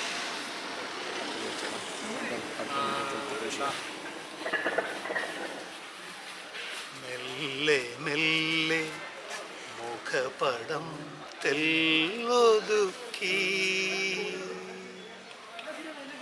അല്ലിയാമ്പൽ പൂവിനെ തൊട്ടുണർത്തി ഒരു കുടന്ന നിലാവിൻ്റെ കുളിര് കോരി അരുമയായി കുടഞ്ഞതാരോ. Thank you sir. Thank you sir. വളരെ മനോഹരമായ പാട്ടുകളാണ് സർ. പലപ്പോഴും ഞങ്ങൾ സാറിൻ്റെ പാട്ട് കേൾക്കുമ്പോൾ, രാത്രി സമയങ്ങളിൽ സാർ ഇടുന്ന പാട്ടുകൾ കേൾക്കുമ്പോൾ ശരിക്കും മനസ്സുകൊണ്ട് പാട്ടിനോടും അതോടൊപ്പം തന്നെ അത്രയും മനോഹരമായി പാടുന്ന സാറിനോടും ചിലപ്പോൾ ഞങ്ങൾക്ക് ആരാധന തോന്നാറുണ്ട്. അങ്ങനെ സാറിൻ്റെ ഇവിടെ ഒരുപാട് ഫാൻസ് ഉണ്ടെന്ന് പറയാം ചേർത്തല പോളിയിൽ. അപ്പം ഒരുപാട് പേരുണ്ട് സാർ. സാറിന് ചേർത്തല പോളിയെക്കുറിച്ചും കൂടെയുള്ള ഞങ്ങളെക്കുറിച്ചും എന്താണ് ഒരഭിപ്രായം? ഇവിടെ എനിക്ക് മറക്കാനാവാത്ത ഒരു സ്ഥാപനം തന്നെ എൻ്റെ ജീവിതത്തിൽ.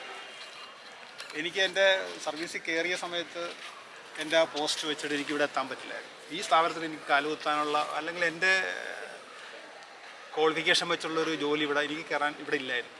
അതായത് തുറന്നു പറഞ്ഞു കഴിഞ്ഞാൽ ഞാൻ ഓട്ടോമൊബൈലിലാണ് എൻ്റെ ട്രേഡ്സ്മാനായിട്ടാണ് ഞാൻ കയറിയത്. ഓട്ടോമൊബൈലിലെ പോസ്റ്റ് ഇവിടെ ഇല്ലായിരുന്നു, പോളിടെക്നിക്കലില്ല.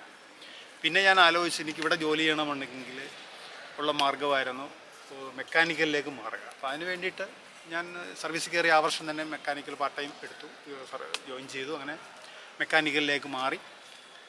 പിന്നെ എനിക്കങ്ങനെ മെക്കാനിക്കലിലേക്ക് വന്നപ്പോഴത്തേക്ക് എനിക്കിവിടെ വരാനുള്ള അവസരം ഉണ്ടായി. ഇവിടെ വന്നു, അതൊരു ഭാഗ്യമായിട്ട് ഞാൻ കരുതുകയാണ്. ഒരുപാട് നല്ല ആൾക്കാരുമായിട്ടും ഒരുപാട് എക്സ്പീരിയൻസും എൻ്റെ ജീവിതത്തിലും കിട്ടിയ ഒരു സ്ഥാപനമാണിത്.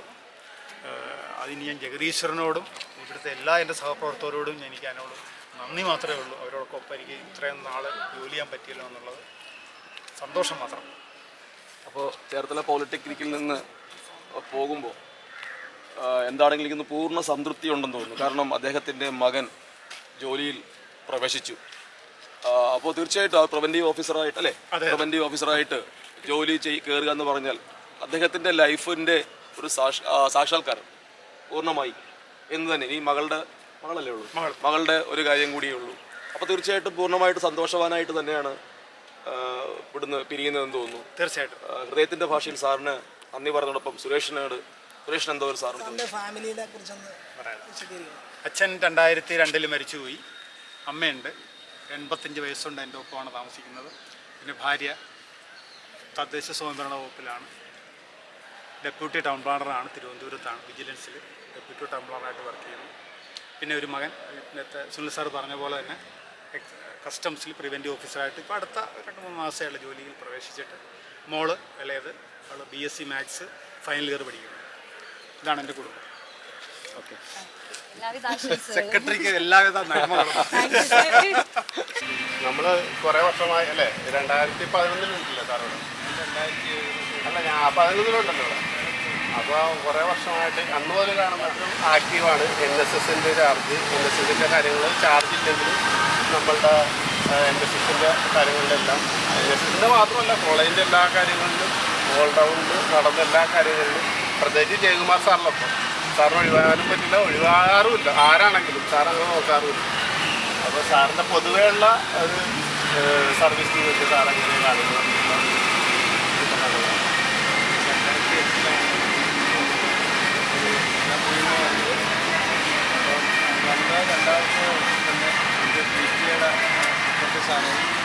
അതുപോലെ തന്നെ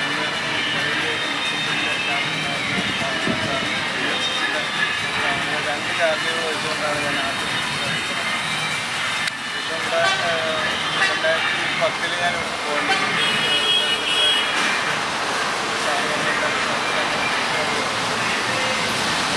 ശേഷം വീണ്ടും കോട്ടയം ജോലിയൊക്കെയാണ് അപ്പോൾ എല്ലാ കാലങ്ങളിലും PTA സെക്രട്ടറി അപ്പോൾ ഈ കാലഘട്ടത്തിൽ ഒരു തവണ എനിക്കിവിടെ ഒരു പിന്നെ ഈ കാണുന്ന കാഴ്ചകളെല്ലാം എൻ്റെ ഒരു കൈമുദ്ര ഉറപ്പാണ്. എല്ലാ കാര്യങ്ങളിലും ഉണ്ടായിരുന്നത് സത്യം തന്നെയാണ്. അപ്പോൾ ഞാൻ വേറെ പറയാറില്ല, അല്ല പറയേണ്ട പറഞ്ഞുകൊണ്ട് നടക്കുന്ന ഒരാളാണ്. അപ്പോൾ അങ്ങനെയാണ് നമ്മുടെ വിശ്വാസങ്ങളുണ്ടായിട്ടുണ്ട്, ഇതിനൊക്കെ സന്തോഷങ്ങളും ഉണ്ടായിരുന്നു. കാരണം നമ്മളുടെ ഈ കാലയളവിലാണ് 2 സ്റ്റാഫ് ഓഫീസിലെ ഒരു വേണമെന്ന് പറയുന്നത് ഞാൻ സെക്രട്ടറി ആയിരിക്കുമ്പോഴാണ് പൈസ ആഴ്ചകളിലാണ് മരിച്ചത്. പിന്നീട് ഞാൻ ഉണ്ടാക്കിയ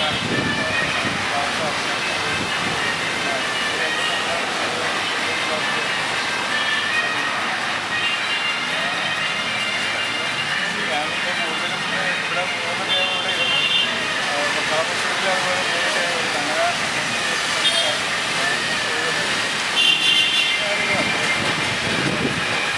അതെന്തെങ്കിലും ചോദിക്കേണ്ട ചോദിക്കാം. സാറിന്റെ ശരിക്കും പറഞ്ഞാൽ വൈദ്യുതി സാർ ഇപ്പൊ പറഞ്ഞ ചേർത്തലയിൽ എന്തൊരു പരിപാടി നടന്നാലും അവിടെ വൈദ്യുതി സാറിന്റെ ഒരു ടച്ച് ഉണ്ടാകും. സൈലന്റ് ആയിട്ടാണെങ്കിൽ നമ്മളുടെ ഒരു ടച്ചിലാണ് പ്രോഗ്രാമും നടത്തുന്നതാണ് എൻ്റെ വിശ്വാസം. പക്ഷേ എന്തൊരു പ്രോഗ്രാം പറഞ്ഞാലും ഫുഡിന്റെ കാര്യം അല്ലെങ്കിൽ എന്തൊരു കാര്യത്തിനും വൈദ്യുതി സാറിന്റെ പേര് എവിടെയും പരാമർശിക്കപ്പെടുന്നത് ഞങ്ങൾ ചേർത്തലയിലെ പുതിയ തലമുറ വരെ കേട്ടിട്ടുണ്ട്. അപ്പം ഇത്രയും എനർജറ്റിക് ആയിട്ട് ഇപ്പോഴും നിൽക്കുന്ന വൈദ്യുതി സാർ റിട്ടയർമെന്റിന് ശേഷം എന്താണ് പരിപാടിയിൽ ഞാനൊരു ആണെങ്കിലും എൻ്റെ സ്വയം തൊഴിൽ എന്ന് പറയുന്നത് വെള്ളിപ്പുറത്താണ്. അപ്പോൾ ഞാനിവിടെ തന്നെ ഉണ്ടായിരുന്ന അറിയാമായിരിക്കില്ല അദ്ദേഹത്തിൻ്റെ ഞാൻ വെക്കേഷൻ സമയത്തെല്ലാം അവിടെ ഒരു ഇടവും എപ്പോഴും നമ്മൾ സ്പോൺസർ ചെയ്യുന്നുണ്ട്. ഇപ്പോൾ എപ്പോൾ വേണമെങ്കിലും എനിക്ക് അവിടെ വളരെ നല്ലത്, വളരെ ഓഫർ ചെയ്തിട്ടുള്ള. അതുകൊണ്ട് എനിക്ക് പണിയെ സംബന്ധിച്ച് ഒരാണ് ചെയ്താണ് ജീവിക്കാൻ ഉദ്ദേശിക്കുന്നത്. എനിക്ക് പറ്റുന്ന പോകാൻ താല്പര്യമില്ല.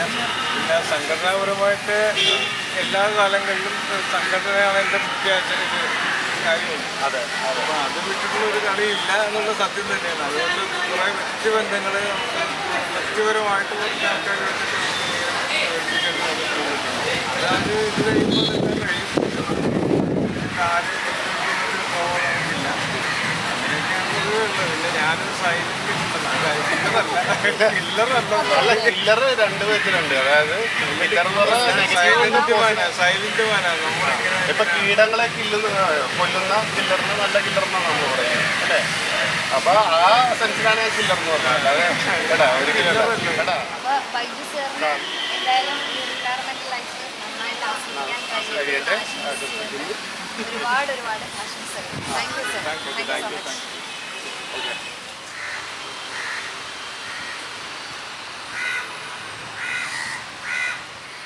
നമ്മളോടം ഈ സർവീസ് തുടങ്ങുന്നത് ഏത് വർഷത്തിലായിരുന്നു?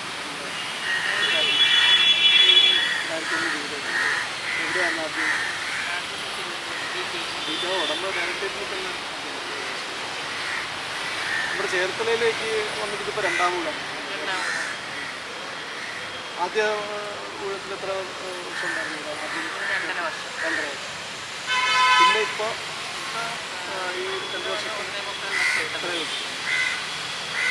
പൊതുവെ ഈ ചേർത്തല പോളിയുടെ ഒരു രീതി എങ്ങനെയുണ്ട്? ഇപ്പോൾ 2 വർഷം 2 പ്രാവശ്യമായിട്ട് ജോലി ചെയ്തു. എങ്ങനെയുണ്ട് അതിൻ്റെ ഒരു വ്യത്യാസം നമ്മുടെ പഴയതിനേക്കാളും ഒക്കെ സഹപ്രവർത്തകരുമായി? നല്ല രീതിയിൽ തന്നെയാണ് പെരുമാറാൻ പറ്റിയിട്ടുള്ളത്. നല്ല അനുഭവമാണ്. ഇവിടെ വർക്ക് ചെയ്ത സ്ഥാപനങ്ങളിലൊക്കെ നല്ല രീതിയിൽ തന്നെ ഇതുപോലെ ആലപ്പുഴ ജില്ലയിലും അതേപോലെ തന്നെ കോട്ടയം ജില്ലയിലും എറണാകുളം ജില്ലയിലും വർക്ക് ചെയ്ത ഒരാളാണ് അല്ലേ? തിരുവനന്തപുരത്ത്. അതെ, 4 ജില്ലയിലും ഒരു വ്യത്യാസം. ഇപ്പോൾ തുടക്കം മുതലേ ഇവിടം വരെയുള്ള ഒരു സംക്ഷിപ്ത രൂപം ഒന്ന് കൊടുക്കാൻ വേണ്ടിയിട്ടാണ്. 2001 ജൂലൈയിൽ സാങ്കേതിക വിദ്യാഭ്യാസ ഡയറക്ടറേറ്റ് തിരുവനന്തപുരത്ത് ജോയിൻ ചെയ്തു. അവിടുന്ന് ഏകദേശം 2 വർഷത്തോളം അവിടെ വർക്ക് ചെയ്യാൻ പറ്റി. അതിനുശേഷം ഒരുപാട് ടെക്നിക്കൽ സ്കൂളിൽ 3 വർഷം വർക്ക് ചെയ്തു. അത് കഴിഞ്ഞ് കവാലൻ THC 3 വർഷത്തോളം വർക്ക് ചെയ്യാൻ പറ്റി. അവിടുന്ന് വീണ്ടും ഹരിപ്പാട് 1 വർഷത്തോളം ചെയ്തു. അവിടെ നിന്നാണ് ചേർത്തല പോളിടെക്നിക്കിലേക്ക് വന്നത്. ഇവിടെ 3 വർഷം തയ്ച്ചിരുത്തിയില്ല, എന്നെ 2.5 വർഷം ഇരുത്തിയുള്ളൂ. കഴിഞ്ഞ് എനിക്ക് കളമശ്ശേരിക്ക് പോകേണ്ടിയിരുന്നു. അവിടെ ഒരു 5.5 വർഷം ഉണ്ടായിരുന്നു. കഴിഞ്ഞ് വീണ്ടും കോട്ടയം ജില്ലയിൽ പോയി. കോട്ടയം നാട്ടകം പോളിടെക്നിക്കിൽ 4.5 വർഷം ഉണ്ടായിരുന്നു. അവിടെ നിന്നാണ് ലാസ്റ്റ് ഊഴം നിലയിൽ ചേർത്തല പോളിയിൽ വന്നത്. ഇവിടെ നിന്ന് റിട്ടയർഡ് ആകണമെന്നായിരുന്നു എനിക്ക് ആഗ്രഹം.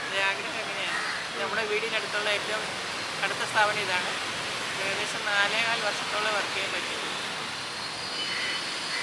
പിന്നെ ജോൺ സാറിനെ പോലുള്ള ആൾക്കാരൊക്കെ പഴയ ആൾക്കാർ, നമ്മൾ നേരത്തെ ഉണ്ടായിരുന്ന ആൾക്കാരാണല്ലോ. എല്ലാവരുമായിട്ട് വീണ്ടും കണ്ടുമുട്ടാൻ. പിന്നെ വീട്ടിലെ വിശേഷങ്ങളൊക്കെ ഒന്ന് പറഞ്ഞു. വീട്ടിൽ ഹസ്ബൻഡ് ഒരു സ്കൂൾ ഓഫ് ആർട്സ് നടത്തുന്നത്, ഡ്രോയിങ് ടീച്ചറാണ്. പിന്നെ 2 മക്കൾ. മൂത്താണ് MFA കഴിഞ്ഞു.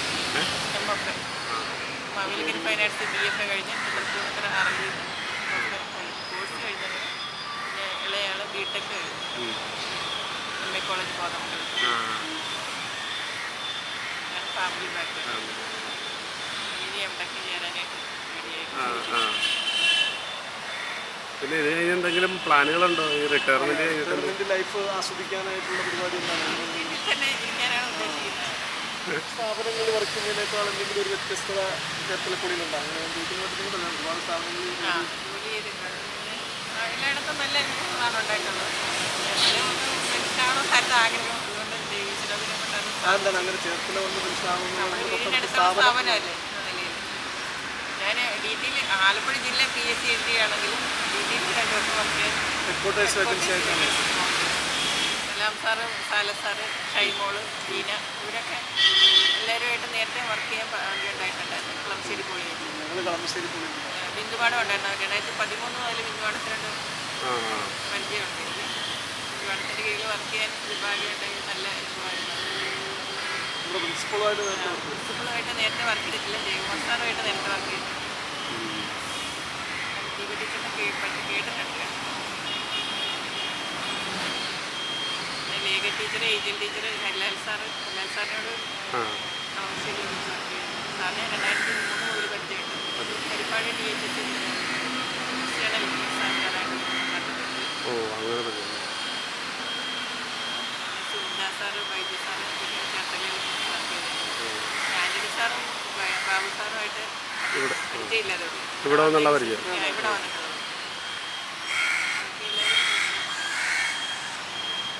2001 തുടങ്ങിയ സർവീസ് അല്ലേ, സേവനമാണ്. ഏതായാലും 2024 മെയ് 31 നമ്മുടെ പ്രിയപ്പെട്ട സുഹൃത്ത് മാഡം ഇവിടെ നിന്ന് റിട്ടയർ ചെയ്യുകയാണ്.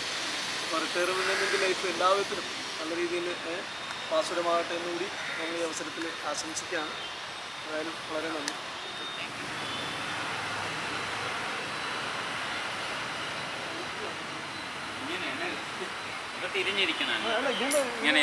സാറ് സർവീസ് തുടങ്ങുന്നത് ഏത് വർഷമാണ് സാർ? 2001 നവംബർ 9-ാം തീയതിയാണ്. അതായത് കണ്ണൂർ എഞ്ചിനീയറിംഗ് കോളേജിലാണ് ആദ്യത്തെ പോസ്റ്റ്. അവിടെ ഇലക്ട്രോണിക്സ് ആൻഡ് കമ്മ്യൂണിക്കേഷൻ ഡിപ്പാർട്ട്മെൻറ്റിൽ ട്രേഡ്സ്മാനായിട്ട് TV മെയിൻ്റനൻസ് ആൻഡ് റിപ്പയർ എന്ന് പറയുന്ന ട്രേഡിലായി ഒരു 5 വർഷത്തോളം കണ്ണൂർ എഞ്ചിനീയറിംഗ് കോളേജിലാണ്. അതിനുശേഷം ഒരു 4.5 വർഷമായപ്പോൾ അവിടെ തന്നെ പ്രൊമോഷൻ കിട്ടി. TA ആയിട്ട് പ്രൊമോഷൻ കിട്ടി. അതും അവിടെ തന്നെ അന്ന് സൗകര്യാർത്ഥം അവിടെ, അല്ലെങ്കിൽ പിന്നെ അന്ന് കുമളി അങ്ങനെയുള്ള സ്ഥലങ്ങളിലൊക്കെ ആയിരുന്നു. അപ്പോൾ അത് കാരണം അവിടെ തന്നെ മേടിച്ച് 3 വർഷം അവിടെ നിന്നിരുന്നതുകൊണ്ട് അവിടെയായിട്ടൊക്കെ നമ്മൾ പൊരുത്തപ്പെട്ടു. യാത്രയുടെ ഒരു ബുദ്ധിമുട്ടുള്ള അവിടെ കോട്ടേജ് സൗകര്യമൊക്കെ ഹോസ്റ്റലുണ്ടായിരുന്നു. ബാച്ചിലേഴ്സ് നമ്മുടെ NGO ഹോസ്റ്റലുണ്ടായിരുന്നു. അവിടെയായിരുന്നു താമസം. നല്ലൊരു ഇതായിരുന്നു. അത് കഴിഞ്ഞിട്ട് 2006 ജൂണിൽ ഇങ്ങോട്ട് ചേർത്തലയ്ക്ക് ട്രാൻസ്ഫർ, TA ആയതിനു ശേഷം ഇങ്ങോട്ട് ട്രാൻസ്ഫർ ചെയ്തു. അതിനുശേഷം ഇവിടെ ഒരു 5 വർഷം, ഈ 5 വർഷം കഴിഞ്ഞിട്ട് 2011 കടുത്തുരുത്തി പോളിടെക്നിക്കിലേക്ക് പോയി. അപ്പോൾ ആ സമയത്ത് അവിടെ വെച്ച് ഡിപ്ലോമയൊക്കെ കഴിഞ്ഞ് 2012 ഡിപ്ലോമ ചേർന്ന് കടുത്തുരുത്തി പോളിടെക്നിക്കിൽ അവിടെ ഈവനിങ് കോഴ്സിൽ പഠിച്ചു. അതിനുശേഷം അവിടുന്ന് 2015 വീണ്ടും ചേർത്തലയ്ക്ക് തന്നെ വന്നു. 2021 പ്രമോഷൻ കിട്ടി, ഡെമോൺസ്ട്രേറ്ററായിട്ട് പ്രമോഷൻ കിട്ടി. വീണ്ടും കടുത്തുരുത്തിയിലേക്ക് ഈ കൊറോണയുടെ സമയത്തായിരുന്നു.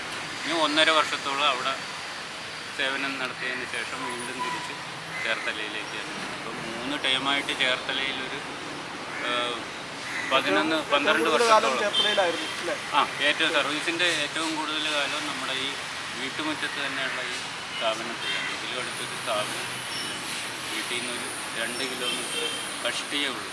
നടന്നാണേലും വരാനുള്ള. പൊതുവെ ഈ ചെയ്ത സ്ഥാപനങ്ങളൊക്കെ നോക്കുമ്പോൾ ചേർത്തലപ്പോളിയിൽ എന്തെങ്കിലും ഒരു മികവ്? ചേർത്തലപ്പോളിയാണ് ശരിക്കും പറഞ്ഞാൽ ഏറ്റവും ഈ രണ്ടിടത്ത് നിന്നതിൽ ഏറ്റവും മികവ് തോന്നുന്നതെന്ന് വെച്ചാൽ അതുപോലത്തെ ഉള്ളൊരു കൂട്ടായ്മയാണ്. നമ്മുടെ സുഹൃത്ത് ബന്ധവും അതുപോലെ നമ്മുടെ ഒരു വീട് പോലെയുള്ളൊരു അന്തരീക്ഷമാണ്. മറ്റിടത്തും അങ്ങനെ അല്ലെന്നല്ല ഞാൻ പറയുന്നത്. ഇവിടെ കൂടുതലും നമ്മുടെ പ്രാന്തപ്രദേശങ്ങളിലുള്ളവരും നമുക്കറിയാവുന്ന ആൾക്കാരും അങ്ങനെ കുറച്ച് പേര് മാത്രമേ ഈ ദൂരത്തു നിന്നൊക്കെ വരുന്ന ആൾക്കാർ. അപ്പോൾ എല്ലാവരും ഒരു ഏകോദര സഹോദരൻ, ഒരു വീട്ടിലെ സഹോദരങ്ങളെ പോലെ തന്നെയുള്ളൊരു അനുഭവം തന്നെയാണ്. കാരണം ഇവിടുന്ന് നമുക്ക് 2 പ്രാവശ്യം പോയപ്പോഴൊരു ബുദ്ധിമുട്ടായിരുന്നു ഇവിടുന്ന് നമുക്ക് പോകാൻ നേരം. പിന്നെ കടുത്തുരുത്തിയിൽ ഈ പറഞ്ഞ പോലെ പഠിത്തമൊക്കെ ആയിട്ട് അവിടെയും ചെന്ന് കഴിഞ്ഞപ്പോൾ അവിടെയായിട്ട് നമുക്ക് പൊരുത്തപ്പെട്ടു. കണ്ണൂർ പിന്നെ എന്ന് വെച്ചാൽ നമുക്ക് ആദ്യമായിട്ട് സർവീസിൽ കിട്ടുന്നതാണ്. ആ സമയത്ത് നമുക്ക് ഇന്ന സ്ഥലമൊന്നും എവിടെ നമുക്ക് കിട്ടുന്ന അവിടെ ഒരു വലിയ സ്വപ്നമായിരുന്നു. ആ എഞ്ചിനീയറിംഗ് കോളേജിൻ്റെ ആ വിഷൻ തന്നെ ഇപ്പോഴും നമ്മുടെ മനസ്സിലൊരു കൊട്ടാര സദൃശ്യമായ ഒരു ഇതാണ്. അതിനുള്ളിൽ എങ്ങനെയെങ്കിലും കടന്നു കൂടണമെന്ന് ഒരുപാട് ഇതിൻ്റെ പുറകിൽ ശരിക്കും പറഞ്ഞാൽ ഒരുപാട് കഷ്ടപ്പെട്ടതിന് ശേഷമാണ് സർവീസിൽ നമ്മൾ വരുന്നത്. അപ്പോൾ അത് കണ്ണൂർ ജില്ലയിലാണ് ആദ്യം നമ്മൾ ആ റാങ്ക് ലിസ്റ്റിൽ വന്നത്. അങ്ങനെ ഒരുപാട് അതിൻ്റെ പുറകിൽ കുറേ സർവീസിൽ കയറി പറ്റാൻ വേണ്ടി വേറെ നമ്മുടെ മേളിൽ തന്നെ നമ്മുടെ മേളിൽ റാങ്കുള്ള ആളെ പ്രൊമോഷൻ മേടിച്ച് കൊടുത്തു. അതിനുശേഷം ഒരു വേക്കൻസി വരുത്തി. അങ്ങനെയൊക്കെ റാങ്ക് ലിസ്റ്റ് തീരുന്നതിന് മുമ്പ് തന്നെ ഉണ്ടായിരുന്നൊരു ജോലി ശരിക്കും പറഞ്ഞാൽ ഇതിന് നടക്കാൻ വേണ്ടി തന്നെ നമ്മൾ കളഞ്ഞെന്ന് വെച്ചാൽ പോകാൻ പറ്റാതെ അങ്ങനെ ആ ജോലി പോയി. അങ്ങനെ ഒരു 1.5 മാസം നമ്മൾ ഡെയിലി തിരുവനന്തപുരം പോയി ഇതിൻ്റെ പേപ്പറുകളും കാര്യങ്ങളെല്ലാം. അതുപോലെ നമ്മൾ കഷ്ടത അനുഭവിച്ചു. അതുപോലെ നമ്മുടെ പ്രാർത്ഥനയ്ക്കും എല്ലാത്തിനും ദൈവം തന്നൊരു വരദാനമാണ് ഈ ജോലി എന്ന് പറയുന്നത്. സാറിൻ്റെ ഫാമിലിയുടെ ഒരു ഡീറ്റെയിൽസ് ഒന്ന്. ഫാമിലിയുടെ ഡീറ്റെയിൽ എന്ന് വെച്ചാൽ എൻ്റെ ശരിക്കും പറഞ്ഞാൽ എൻ്റെ ഫാമിലി പറയുകയാണെങ്കിൽ ഇപ്പോൾ അമ്മയും അച്ഛനും ഇപ്പോൾ ജീവിച്ചിരിപ്പില്ല രണ്ടുപേരും. അച്ഛൻ ഇവിടെ ചേർത്തല മുനിസിപ്പാലിറ്റിയിലെ ആദ്യകാല കൗൺസിലറായിരുന്നു. ഫസ്റ്റ് ചേർത്തല മുനിസിപ്പാലിറ്റി രൂപീകരിച്ചപ്പോൾ തൊട്ടുള്ള അതിലെ കൗൺസിലറായിരുന്നു. അത് 2 ടൈം 5, 5, 10 വർഷം. ഞാൻ ജനിക്കുമ്പോഴൊക്കെ ശരിക്കും അച്ഛൻ കൗൺസിലറായിരുന്നു. പിന്നെ ഞങ്ങൾ 8 മക്കളാണ്, 4 ആണും 4 പെണ്ണും. ഞാൻ ട്വിൻസാണ്, ഞങ്ങൾ ഇരട്ട സഹോദരന്മാരാണ്. ചേച്ചിമാർ 3 പേര്, 2 പേര് ടീച്ചർമാരായിരുന്നു. ഒരാൾ മെഡിക്കൽ കോളേജിലായിരുന്നു, അതിനുശേഷം പുള്ളിക്കാരി ജില്ലാ ലാബറട്ടറി ടെക്നീഷ്യനായിരുന്നു. ഏറ്റവും മൂത്ത ആൾ ഇവിടെ ഈ THSലെ ആദ്യകാല സ്റ്റുഡൻ്റാണ്. അതിനുശേഷം കാർമൽ പുള്ളി. എന്നെ പ്രസവിക്കുമ്പോൾ ചേട്ടൻ ഡിപ്ലോമ കഴിഞ്ഞിറങ്ങി. അപ്പോൾ ചേട്ടനാണ് ഏറ്റവും വലിയ എൻ്റെ ഈ സാങ്കേതിക ജീവിതത്തിലേക്ക് വരാനുള്ളൊരു പ്രചോദനം എന്ന് പറയുന്നത്. അതിനുശേഷം പിന്നെ ചേട്ടൻ ചെന്നൈയിലായിരുന്നു, ഒരു 10-35 വർഷത്തോളം ചെന്നൈയിലായിരുന്നു. അതിനുശേഷം പുള്ളി ഇപ്പോൾ ഇവിടെ വീട്ടിലായിരുന്നു. മറ്റു ചേച്ചിമാർ, ഒരാൾ ഡ്രോയിങ് ടീച്ചർ, ഒരാൾ ഫിസിക്സ് സയൻസ് സബ്ജക്റ്റായിരുന്നു. 2 പേരും ഒക്കെ റിട്ടയറായി. നിലവിൽ സർവീസിൽ ഇപ്പോൾ വീട്ടിലുള്ള ഞാനാണ്. ചേട്ടൻ ഒരാൾ നേവിയിലായിരുന്നു, ഈ നേവിയുടെ തന്നെ സിവിലിയൻ വിഭാഗത്തിലായിരുന്നു പുള്ളി. ഈ കമ്മീഷൻ്റെ ഓഫീസർ എന്ന് പറയുന്നൊരു തസ്തികയിലായിരുന്നു. അതിനുശേഷം പിന്നെ അതിൻ്റെ ഇളയ ചേട്ടൻ മസ്കറ്റിലാണ്. പിന്നെ എൻ്റെ കൂടെയുള്ള ഇരട്ട സഹോദരി എന്ന് പറയുന്നത് അവരിവിടെ തന്നെ അടുത്ത്. അവർ ബിസിനസ്സാണ്. പുള്ളിക്കാർ DPharm ഒക്കെ കഴിഞ്ഞാണ് മെഡിക്കൽ സ്റ്റോറിനൊക്കെ ലൈസൻസ് കൊടുത്തിട്ടുണ്ട്. B.Ed ഒക്കെ കഴിഞ്ഞാണ് ബിസിനസ്സിലേക്ക് തന്നെ പോയി. പിന്നെ എൻ്റെ ഫാമിലി ഇപ്പോഴത്തെ നിലവിലെ കുടുംബ വീട്ടിലാണ് ഞാൻ താമസിക്കുന്നത്. ഏറ്റവും ഇളയ ആൾ ഞാനാണ്. അപ്പോൾ എൻ്റെ വൈഫ് ഇവിടെ വയലാർ സർവീസ് കോഓപ്പറേറ്റീവ് ബാങ്കിൻ്റെ സെക്രട്ടറിയാണ്. പിന്നെ ഒരു മോള് കാർത്തിക പഠിക്കും. സാറിൻ്റെ പിന്നെ ഈ സാറൊരു നല്ലൊരു കലാകാരനും കൂടിയാണ്. നമുക്കറിയാം, നന്നായിട്ട് പാട്ട് പാടുകയും അതേപോലെ തന്നെ ഫ്ലൂട്ടൊക്കെ നന്നായിട്ട് കൈകാര്യം ചെയ്യുന്ന ഒരു നല്ലൊരു, നമുക്ക് വളരെയേറെ ഇഷ്ടം തോന്നുന്ന ഒരാളാണ്. അപ്പോൾ ഇതെങ്ങനെ ഈ സർവീസ് ഇതും കൂടി ഇതെങ്ങനെ സാർ ഇത് അഡ്ജസ്റ്റ് ചെയ്ത് കൊണ്ടുപോകുന്നു? ഇതിനൊരു സമയം കണ്ടെത്തണമല്ലോ, ഇത് പ്രാക്ടീസ് ചെയ്യാനൊക്കെ സാറിന് സമയം കണ്ടെത്തുന്നുണ്ട്. അപ്പോൾ അതെങ്ങനെ? ശരിക്കും പറഞ്ഞാൽ എനിക്ക് പണ്ട് മുതലേ ഇങ്ങനെ പാട്ടും പാടും. ഞാൻ ഒരു 10ാം ക്ലാസ്സിൽ പഠിച്ചുകൊണ്ടിരുന്നപ്പോഴാണ് ശരിക്കും ഗിറ്റാർ പഠിക്കുന്നത്. ഇന്ന് 10ാം ക്ലാസ് അന്നത്തെ ഒരു അവസ്ഥ നമുക്കറിയാം. ഇത് പഠിക്കാനുള്ളൊരു സാമ്പത്തികാവസ്ഥയെന്ന് പറഞ്ഞാൽ നമുക്ക് വീട്ടിലില്ല. അപ്പോൾ അത് ചേർന്ന് ഒരു മാസമൊക്കെ കഴിഞ്ഞപ്പോൾ പിന്നെ 10ാം ക്ലാസ്സിൻ്റെ പരീക്ഷയ്ക്ക് എപ്പോൾ ഇത് അവിടെ വെച്ച് അങ്ങനെ വഴിമുട്ടിപ്പോയി. പിന്നെ അതിന് ശേഷം അതിലേക്ക് അങ്ങോട്ട് നമ്മൾ തിരിഞ്ഞ് നോക്കിയിട്ടില്ല. അതിന് ശേഷം ശരിക്കും പറഞ്ഞാൽ കലയിലേക്കുള്ള പാട്ടൊക്കെ പാടുമായിരുന്നു.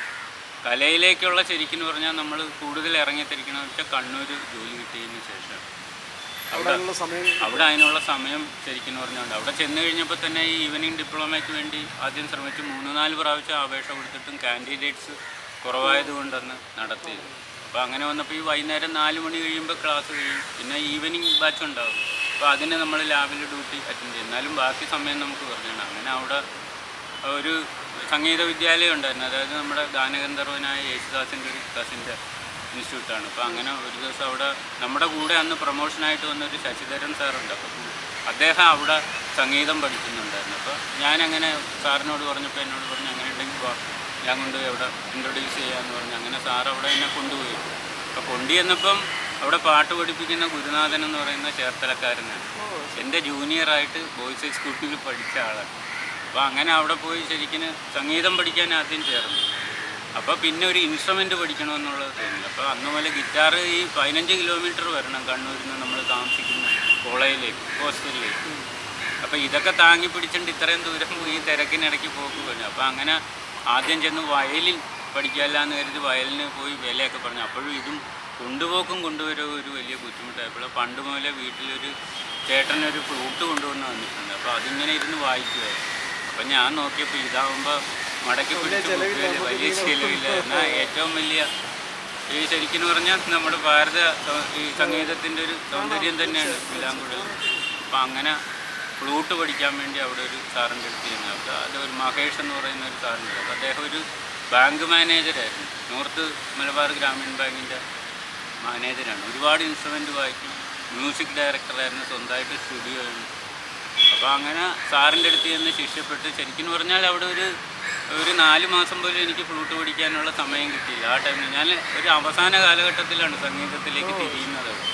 അതിനുശേഷം ഇങ്ങോട്ട് ട്രാൻസ്ഫറായി. അപ്പോൾ അവിടെ വെച്ച് തന്നെ നല്ലൊരു രീതിയിൽ അങ്ങനെ ഞായറാഴ്ചകളിലാണ് ക്ലാസ്. അപ്പോൾ ഇവിടെ വന്നിട്ട് ഒരു ദിവസം നിന്നിട്ട് ഈ ക്ലാസ്സിന് വേണ്ടി പോയ ദിവസങ്ങളുണ്ട്. അപ്പോൾ അങ്ങനെ സാറിനോട് ഒരു ദിവസം ഇങ്ങനെ ഞാൻ പറഞ്ഞു, ഇപ്പോൾ ഇങ്ങനെ പാട്ടൊക്കെ പാടുമെന്ന് പറഞ്ഞു. അപ്പോൾ അങ്ങനെ ഉണ്ടെങ്കിൽ സാർ പറഞ്ഞു ഒരു കാര്യം ചെയ്യും, വൈകുന്നേരം ഒരു 7 മണിയാകുമ്പോൾ എൻ്റെ സ്റ്റുഡിയോ ഉണ്ട്, അങ്ങോട്ട് പോവാം, നമുക്കൊന്ന് സൗണ്ടൊക്കെ ഒന്ന് ടെസ്റ്റ് ചെയ്യാമെന്ന്. അങ്ങനെ ഒരു ദിവസം വൈകിട്ട് ഈ പോലീസ് ക്യാമ്പിൻ്റെ അടുത്ത് ടൗണിൽ തന്നെയാണ് സ്റ്റുഡിയോ. രാഘവ് ഓർക്കസ്ട്ര എന്ന് പറയുന്നൊരു ഗാനമേള ട്രൂപ്പുണ്ട് സാറിന്. ഒരുപാട് ശിഷ്യസമ്പത്തുള്ളൊരു സാറ്, ഒരുപാട് ഇൻസ്ട്രുമെൻറ്റ്സ് വായിക്കും സാർ, മെയിൻ കീബോർഡാണ്. അപ്പോൾ അങ്ങനെ സാറ് ചെന്ന് സൗണ്ടൊക്കെ ടെസ്റ്റ് ചെയ്ത് കഴിഞ്ഞിട്ട് എന്നോട് പറഞ്ഞു ഒരു കാര്യം ചെയ്യും, ഞാൻ എന്തെങ്കിലും പരിപാടി പാട്ടൊക്കെ ഒന്ന് പ്രിപ്പയർ ചെയ്ത് വെച്ചു.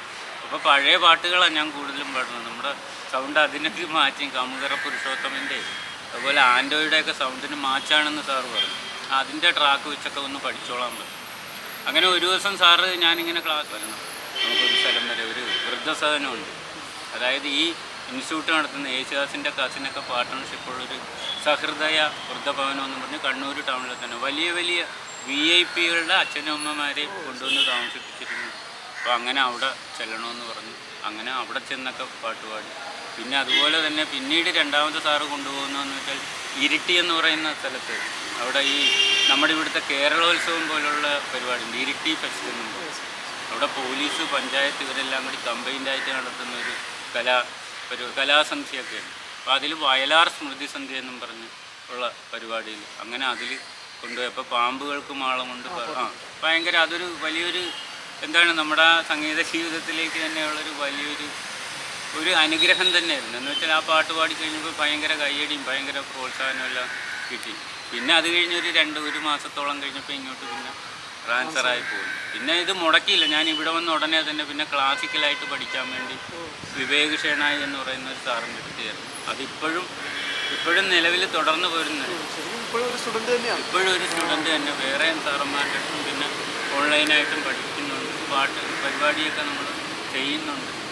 പിന്നെ അതിന് ശേഷമായിരുന്നു അരങ്ങേറ്റം. അപ്പോൾ അരങ്ങേറ്റത്തിന് മുമ്പ് തന്നെ ഏറ്റവും കൂടുതൽ നമ്മളെ ഈ കലയിലേക്ക് കൈപിടിച്ച് ഉയർത്തപ്പെട്ടിയ ഒരു സ്ഥാപനം എന്ന് വെച്ചാൽ കലാകാരൻ എന്ന നിലയിലൊക്കെ അറിഞ്ഞത് ചേർത്തല പോളിയിൽ വന്നു. ഈ ഓഡിറ്റോറിയത്തിലായിരുന്നു ആദ്യത്തെ ഓടക്കുഴലുമായിട്ട്, അതായത് പുല്ലാങ്കുഴലുമായിട്ട് ആദ്യം നമ്മൾ സ്റ്റേജിൽ കയറുന്ന ഈ ചേർത്തല പോളിയിൽ ഞങ്ങളൊരു 2008 സ്റ്റാഫ് ക്ലബ്ബ് ഒരു കുടുംബസംഗമം നടത്തി.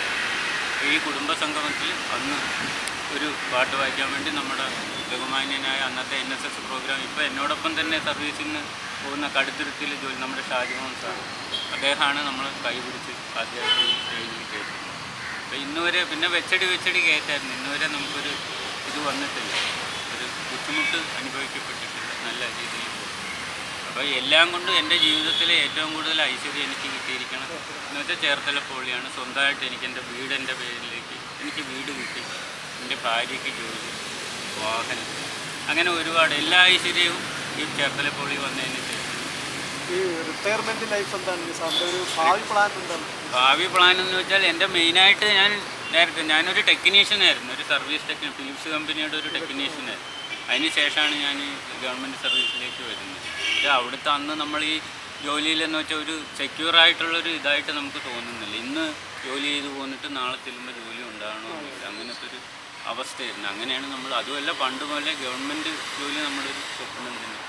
ഇപ്പോഴും സർവീസിങ്ങൊക്കെ അറിയാം. പിന്നെ നമുക്കിപ്പോൾ പറ്റിയിരിക്കുന്ന ഒരു പ്രശ്നമെന്ന് വെച്ചാൽ നമ്മൾ അപ്ഡേറ്റഡ് അല്ല. നമ്മൾ ഈ 10-23 വർഷം ഇങ്ങോട്ട് പോകുന്നപ്പോൾ നമുക്ക് സർവീസിങ് നമ്മൾ എല്ലാം നമ്മുടെ മനസ്സിലും കയ്യിലും ഉണ്ട്. പക്ഷേ ആ ഒരു ടെക്നോളജിക്ക് വ്യത്യാസം വന്നു. എന്നാൽ നമ്മൾ പഠിച്ച ആ ടെക്നോളജി ഇപ്പോഴുള്ള പുതിയ സ്റ്റുഡൻസിനൊന്നും അറിയാൻ പറ്റും. നമ്മൾ പറഞ്ഞാൽ മാത്രമേ അവർക്കറിയാവൂ. നമ്മുടെ കയ്യിൽ ഇപ്പോഴും അതിൻ്റെതായ അടിസ്ഥാനമായ കാര്യങ്ങളിരിക്കും. അതിൻ്റെതായ എന്താണ് പറയണത്, ഇന്ത്യ ഒരു ആക്രമണം വന്നു കഴിഞ്ഞാൽ എന്തിനെ നേരിടാനും സജ്ജമെന്ന് പറഞ്ഞ പോലെ എൻ്റെ വീട്ടിൽ ഞാൻ ഈ പറഞ്ഞ എല്ലാ ടൂൾസുകളും കാര്യങ്ങളും ഉണ്ട്. ഒരു ഫോൺ നമ്പർ വീടിൻ്റെ ഫ്രണ്ടിൽ വെച്ചാൽ മതി, വീടിൻ്റെ പറമ്പ് മുഴുവനും വന്ന് സാധനങ്ങൾ നിറയും. അത് ഉണ്ട്. പിന്നെ മെയിനായിട്ടുള്ള ഉദ്ദേശം എന്ന് വെച്ചാൽ സംഗീതത്തിലേക്ക് തന്നെ പോവുക എന്നുള്ളതാണ്. വയലിൻ പഠിക്കുന്നുണ്ട്, അതുപോലെ ഫ്ലൂട്ട്. ഇപ്പം നമുക്ക് ഇപ്പോഴത്തെ മെയിൻ പ്രശ്നം എന്ന് വെച്ചാൽ പ്രാക്ടീസ് ചെയ്യാൻ സമയം കിട്ടുന്നുണ്ട്. മകള് അതെ. മെയിൻ കാര്യം എന്ന് വെച്ചാൽ വൈകിട്ടെന്ന് വെച്ചാൽ 4 മണി ഇവിടുന്ന് ചെന്ന് കഴിഞ്ഞാൽ പിന്നെ മോളിച്ചിരി ഡിസേബിൾ ആയിട്ടുള്ള കുട്ടിയാണ്. അവൾ സ്കൂളിൽ നിന്ന് വന്നു കഴിഞ്ഞാൽ പിന്നെ പുള്ളിയെ നമ്മൾ പരിചരിക്കണം. അതിന് മുമ്പ് വരെ ഒരു ചേച്ചി ഉണ്ട് അവളെ നോക്കാൻ. വൈഫ് വന്നതിന് ശേഷം മാത്രമേ എനിക്ക് വീട് വിട്ട് പുറത്തേക്ക് പോകാൻ പറ്റും. അപ്പോൾ അതിൻ്റെതായ ഇനി അവൾ സ്കൂളിൽ പോകുന്ന അത്രയും സമയമൊക്കെ നമുക്ക് കിട്ടും. അപ്പോൾ എല്ലാവരുമായിട്ടുമൊക്കെ നല്ലൊരു ബന്ധമുണ്ട്, കലാകാരന്മാരും ഒക്കെ ആയിട്ട്. അപ്പോൾ എല്ലാവരും വേണ്ട പ്രോത്സാഹനങ്ങളെല്ലാം നമുക്ക് കിട്ടുന്നുണ്ട്. പ്രാക്ടീസ് ഇല്ലാത്തൊരു അതിൻ്റെതായ ചില ബുദ്ധിമുട്ടുകളുണ്ട്. അപ്പോൾ അത് നിരന്തരമായിട്ട് സംഗീതം എന്ന് പറയുന്നത് അങ്ങനെയാണ്. നമ്മളിപ്പോൾ ഊട്ടുപാത്രം പോലെയാണ് നമ്മുടെ സംഗീത ഉപകരണം. എല്ലാ ദിവസവും തേച്ച് കൊണ്ടിരുന്നാൽ മാത്രമേ അത് വെളുത്ത് നല്ല എളിമയോടുകൂടി നമുക്ക് അതെ. അതിന് ഞാൻ ഇപ്പോൾ രാത്രിയാണേലും ഒക്കെ ഇരുന്ന് ഇപ്പോഴും നമ്മൾ സമയം അതിന് ഒരു ഒഴിവ് കണ്ടെത്തി ഇങ്ങനെ നമ്മൾ പ്രാക്ടീസ് ചെയ്ത് പോകപ്പെടുക. 3 പ്രാവശ്യം നമ്മുടെ ചേർത്തല പോളിയിൽ 3 പ്രാവശ്യം വർക്ക് ചെയ്തു.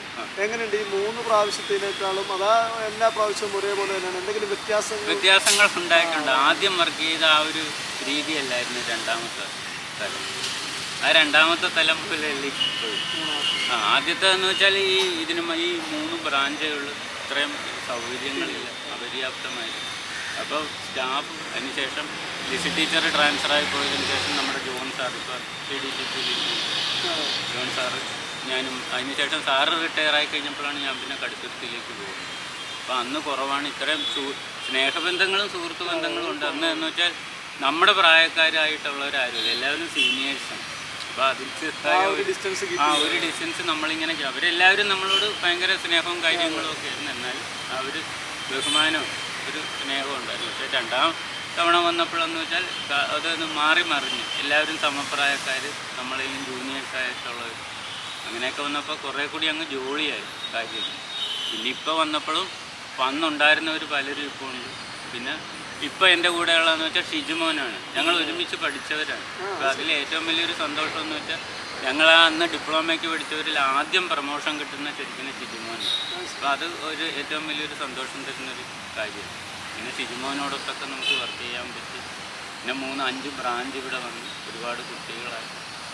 ഒരുപാട് കുട്ടികൾക്കൊക്കെ ശരിക്കും പറഞ്ഞാൽ പണ്ടൊന്നും ഒന്നും നമുക്ക് ചെയ്യാം. എന്നാലും കുറേ പേർക്കൊക്കെ നമുക്കിങ്ങനെ ഇവിടുത്തെ ഓരോ സൗകര്യങ്ങൾ കൊണ്ട് നമുക്ക് അഡ്മിഷനൊക്കെ അവർ അതിലേക്കൊക്കെ കൊണ്ടുവരാനൊക്കെ കഴിഞ്ഞിട്ടുണ്ട്. സഹായങ്ങൾ ഇങ്ങനെ ചെയ്യാൻ നിയമപരമായിട്ട് ഒന്നിനും വ്യതിചലിക്കാതെ നമുക്കത് ചെയ്യാൻ പറ്റിയിട്ടുണ്ട്. അവർക്കുള്ള സാധ്യതകൾ നമുക്ക് ചൂണ്ടിക്കാണിക്കാൻ പറ്റിയിട്ടുണ്ട്.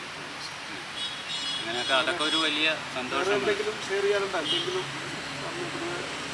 വേറെ ഇവിടുത്തെ ഇത് എന്ന് വെച്ചാൽ കുട്ടികൾക്ക് നല്ല രീതിയിലുള്ളൊരു ഇത് കിട്ടണം. അതിന് വരുന്ന കുട്ടികൾ അത്രയും പോരാ, അവർ തൽപരരല്ല. ബ്രാഞ്ചിനോട് അവർ ശരിക്കും താല്പര്യം കാണിക്കും. പിന്നെ നമ്മുടെ സ്റ്റാഫെല്ലാം ഈ ഒരു കൂട്ടായ്മ അതൊരു ദിവസം പോകരുത്. എല്ലാവരും നമ്മളെന്നും സ്നേഹത്തോടുകൂടി നമുക്ക് എല്ലാവർക്കും ഈ ബന്ധങ്ങൾ കാത്തു സൂക്ഷിക്കാൻ കഴിയണം. നല്ല എല്ലാം കൊണ്ടും എൻ്റെ ശരിക്കും പറഞ്ഞാൽ എൻ്റെ സ്വപ്നത്തിലൊരു സ്ഥാപനമാണിത്. എനിക്കിവിടെ THS പഠിക്കണമെന്നുള്ളത് ഭയങ്കര ഒരു ആഗ്രഹമായിരുന്നു. അപ്പോൾ അതെന്ന് വെച്ചാൽ അന്ന് നടന്നില്ല. അന്നൊക്കെ നല്ല മാർക്കുണ്ടെങ്കിൽ ഇതിൻ്റെ പരിസരത്ത് നമുക്ക് എടുക്കാൻ പറ്റും. അതിന് ശേഷം ഒരു ദൈവാനുഗ്രഹമാണ്. എനിക്ക് പഠിക്കാൻ കഴിഞ്ഞില്ലെങ്കിൽ എനിക്ക് ഇവിടെ വന്ന് ഈ ഇലക്ട്രോണിക്സിൻ്റെ ഹരിശ്രീ എനിക്ക് പിള്ളേർക്ക് പറഞ്ഞു കൊടുക്കാനുള്ളൊരു ഭാഗ്യം എനിക്ക് കിട്ടി. അതൊരു ദൈവാനുഗ്രഹമായിട്ട് തന്നെ കരുതുന്നു. പിന്നെ ഡിപ്ലോമ എടുക്കണമെന്നുള്ളൊരു വലിയ ആഗ്രഹമായിരുന്നു. അതുമൊക്കെ നമുക്ക് ഇതിലിരുന്ന് നേടാൻ കഴിയും. ഒരാഗ്രഹമായിരുന്നു.